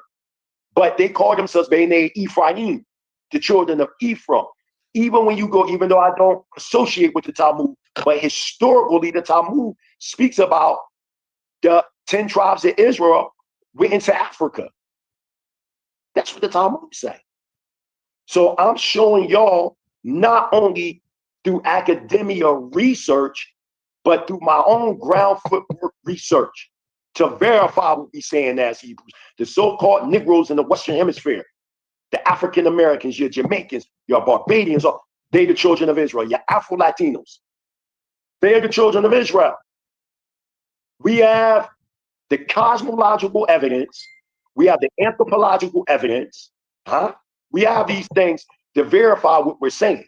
We're not just saying these things just because somebody just had a miraculous dream and that now we Israel. When in fact, we got over 30 million Igbos alone, even though it's more Igbos over there, but 30 million of them saying that they're Israelites. And we know that a large percentage of foundational Black Americans have Igbo ancestry with them. So we can't deny that. And for those that want to know if the Native Americans are Israelites, no. The only Israelites that are Native Americans, or the only Native Americans that are Israelites, are your Southeast your Southeast Gullah United Geechee. States. The Geechees are West African Israelites that amalgamated with Israelites of Southeast United States, such as your Chippewas, your Blackfoot, your Mohawks, your Apaches, your Cherokees, your Yemenis, your Seminoles, your Wassitas, all them type of natives. Why you think when you go into James Andar's book, The History of the American Indians, notice he only specializes in the Southeast United States Indians. They are your Israelites that came during the time of King Solomon's naval fleets, going into Lake Superior, getting ores and taking them back to the old world. The reason why they find it Israelite artifacts, they're finding them in areas that were colonies. And then them colonies later became known as your Southeast United States natives. But them Aztecs, them Incans, them Hawaiians, them Samoan, they not our people, man. They not our Mongolian. people. Yeah, they Mongolia and also Mongolian. Yeah. Because when you start talking about the Hawaiians, the Seminoles, the Samoans, all them go back to Australia and Polynesia and all that. When you start studying up on, like you said, them Aztecs, a lot of them is in certain North American, a lot of them are Mongols. A lot of them are Mongols. So we got to understand Israel, we came in two ways. We came in during the 8th century BCE, remnants of the Northern Kingdom, with King Solomon's naval fleets, and stayed and created colonies and became known as Southeast United States Indians. And then you got the Southern Kingdom that came during the transatlantic slave trade. And a lot of them amalgamated with Israelites that were already there. That's why most Black Americans talk about they got Indian in them. My mother's side of the family are Cherokee, but the Cherokee or the Black Cherokees they come out of is during the time of 8th century BCE. My mother's side of the people came to the Americas by the way of colonization. They were part of colonies that built the mounds and all that. And then on my father's side, they came by the way of West Africa. The Igbo Israelites of West Africa, 1619, Jamestown, Virginia. And through my father, mother, amalgamate and produced me, and in turn produced my son. My son's mother is an Afro-Latino. My son's mother is quote unquote African-American and Afro-Dominicano. So she's half quote unquote African-American and half Dominican. And then you have myself, which bore my son that you see right now on the screen with us. Con. Man, we're definitely gonna still do the show part 10 of controversial and deep conversations with Hebrew Israelites of different teachings and different doctrines. I'm gonna try to do that whenever you come back to like your home town over there in Tanzania, and try to have like one or two other brothers or sisters on. And once again, those topics is going to be what happens to our spirit when we die, what laws of the Most High / Creator are we commanded to keep, should we be planning an exodus out of America? Talking about you Black folks, you Negroes. I know y'all love to think you safe over there and that's the best place in the world, but we're going to see. Will Christ / Yahushua or another Messiah come to lead us back into rulership on this earth again? And then we have two bonus questions. Bonus question number 1. Are there other life forms outside of this planet and inside the earth / inner earth? Are we under the New Testament or Old Testament? And those will be the bonus questions. So looking forward to having you on that show, brother. I know you got some interesting answers, and it'll probably be one or two other brothers or sisters on to give their opinions about those topics as well. Hey, Hilltop, it might not be no exodus. You see, they trying to launch those missiles over into Russia today. The EU ramping everything up. Yeah, Biden trying to start it up before you get out of there. You see why it's important to support this over here, because I'm telling you, y'all gonna have to turn over this junk, man. Ain't no escape, Jake. Y'all gonna have to get over here eventually. So I got the stage here. Prince Asiel, he's seen it. He said, I'm sending you. I'm like, Asaba. I love United States. Hey, Prince, man, you got to send that info over. You got to send that info over so I can look at it, man, about the repatriation and getting over there. Yes. After my son finishes schooling, he gonna come over here and and visit and stuff. One of his brothers and sisters, is already over here.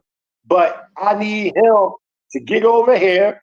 But I'm gonna wait for him. I mean, he's gonna come visit first, but to actually stay because I want him to do some traveling with me. I want him to finish school, and then we're trying to contemplate college or the military. So trying to contemplate right now what he want to do. So you know, we working some thoughts. He always said, I want to be over there with you, Al. But I need, you know, have my reasons. I want him to get a degree. You know what I'm saying? Because it's beneficial for the nation. You see what I'm saying? We have to gear our children not only to benefit their personal lives, but also for the nation. Because they're the next generation. And if we talking about creating a new civilization, then we don't just want no just Israelite teachers alone. This is talking about the Bible. We need engineers, we need chemists, we need biologists, we need scientists, we need astronauts, we need it all. Lawyers, doctors, people to irrigate land, agriculturalists, botanists, psychologists, psychiatrists. We want it all to help us to build the nation. Because once the United States is destroyed, we're going to need all of that. We're going to come out with great weapons, brothers and sisters. And Aaron J. Going on, Ed, I see you, Aaron J. You know what I mean? He's saying the third war coming quickly. It's coming quickly. So, you know, I will be in the States. You know, I want to get there sometime in January. To be honest, I'm ready to get all my kids and just bring them over here because it looks like it's about to get crazy, man. You know what I'm saying? It's looking right now, man. So I'm going to talk to my Eli D and see if they just want to go ahead and go to school online. You know, it's getting crazy. I'm serious. It's getting crazy over that joint. And I'm here and I got all this. So it's like, I want them here. So support. It shouldn't be just the Scorn Black Man podcast. With the audience, y'all learned a lot tonight. Remember, I want to catch this 11 o'clock in the morning bus. So I got 3.5 hours. I got to go get that bus ticket. I was out of here. I want to do this research. The ticket is $45. Hopefully, I got donations. I didn't see them say nothing yet, but hallelujah. Thank you for having me, y'all. Thank you for coming on. And little amount of Hebrew, man. The Prince, man. You got any final words you want to say? I just want to give you thanks, all of y'all, for allowing me to be in your very presence today. I want to congratulate my father. He gave an excellent speech, absolutely phenomenal. And I want to congratulate you. I was speaking to him when not so long ago. He asked me, I would like for you to take the torch.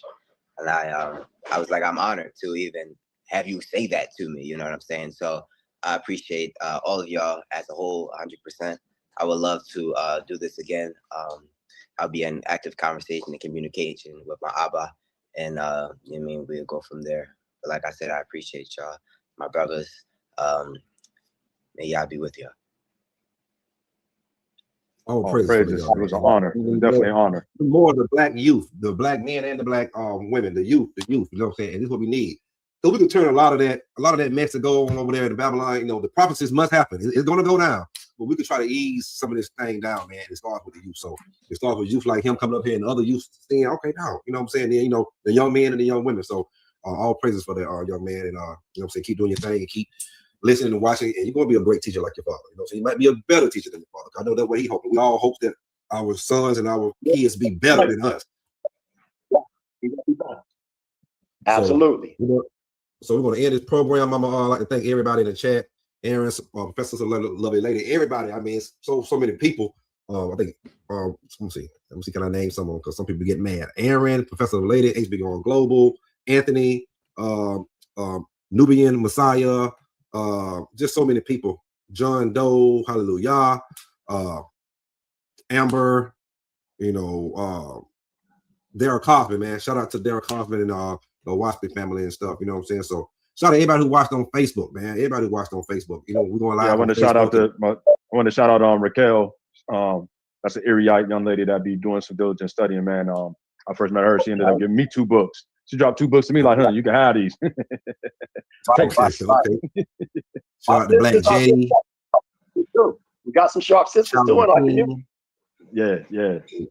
So shout out to everybody. Shout out to everybody. You know, and y'all like support. You know what I'm saying? Support the channel. Like the channel. Subscribe to the channel. Share the channel. Share this this show. You know what I'm saying? Support the Mighty Hebrew. You know what I'm saying? He goes Cash App again. The brother trying to get over here to get the information that we need. All this evidence. This is foundation. This is archaeological and biblical and historical proof. This is what Hebrew Israelites do. You know what I'm saying? We just don't sit here and talk. We may have differences in doctrines and differences in certain books, but at the end of the day, the Most High tells us, you know what I'm saying, make sure we got a biblical, historical, and archaeological proof. So with that being said, I wish you all peace, love, and hair grease to you all. Don't forget to support the channel. Don't forget to support the brother. And you know, just we got to do better. We got to do better. We got to learn. And programs like this make me. I can do this for 3 more hours, man. You know what I'm saying? It's just all about learning, all about putting knowledge. You know what I'm saying? Because this is the thing that Most High told us. You know what I'm saying? We are destroying people because we lack of knowledge. You know what I'm saying? We depend on the white man for knowledge and this person for the knowledge.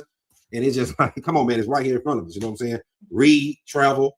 You know what I'm saying? A man or a woman that travels, you know what I'm saying? Increasing their knowledge. You know what I'm saying? So travel, read, study, you know what I'm saying? And practice keeping the laws and commandments. You know what I'm saying? Through meditation and everything. Until next time, shalom. Shalom. Shalom.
Shalom, shalom.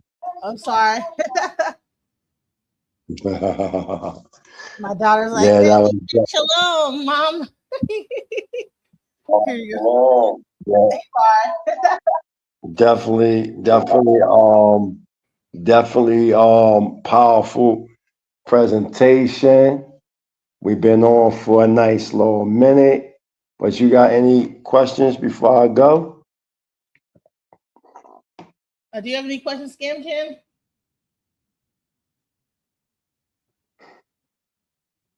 You there, Scam Chen? Uh-huh. Hold on 1 second. No, I think it was pretty much self-explanatory, honestly. Facts. You know, amen. Facts. So it says actually So we're the go ahead. children of Yahuwah, Southern Kingdom. What does that mean? So this is coming. He is correct. Yeah. So, I'm gonna go ahead and get out of here, DJ Genesis. Okay, all right. Thank you. Thank you so much. I will be. Listen, You I'm already know, and I'll gonna be coming back to talk about this Iranian situation because it's crazy. I'm gonna be like, give me about 30 minutes to Okay. pull it together. I'm gonna come talk about this Iranian situation because, man, do you know? I think that they just made it so that they're not gonna have any elections for the midterms because of this, because we're at war. I think he made a statement about that, and also there is like this whole thing is not going as planned. I think we've lost about 4 jets. That's like $100 million. So things are not going as planned. How are things in Israel with in Dimona? Is everything fine? Yeah, everything's cool. Okay, good. Everything's cool. All right, so thank you guys for watching. Much love to those who stuck around. Peace to the chat. Peace to the panelists. Shalom, peace. Shalom. Just when I thought I couldn't find my way out, yeah, I searched the God in me to find my way out. I know it can seem way out, but the Creator flows to and through me from way out. I'm talking way out, yeah. See, if you believe in the God in you, it's a better place. Creating the force and the power to live a better. Just know that love and joy and peace is one and all of the same space. That you were chosen just like God. Your energy. That's right. Only you can make the change. Shine your hand at you. Shine so bright from darkness to light. From darkness to light. Yeah. And you'll find your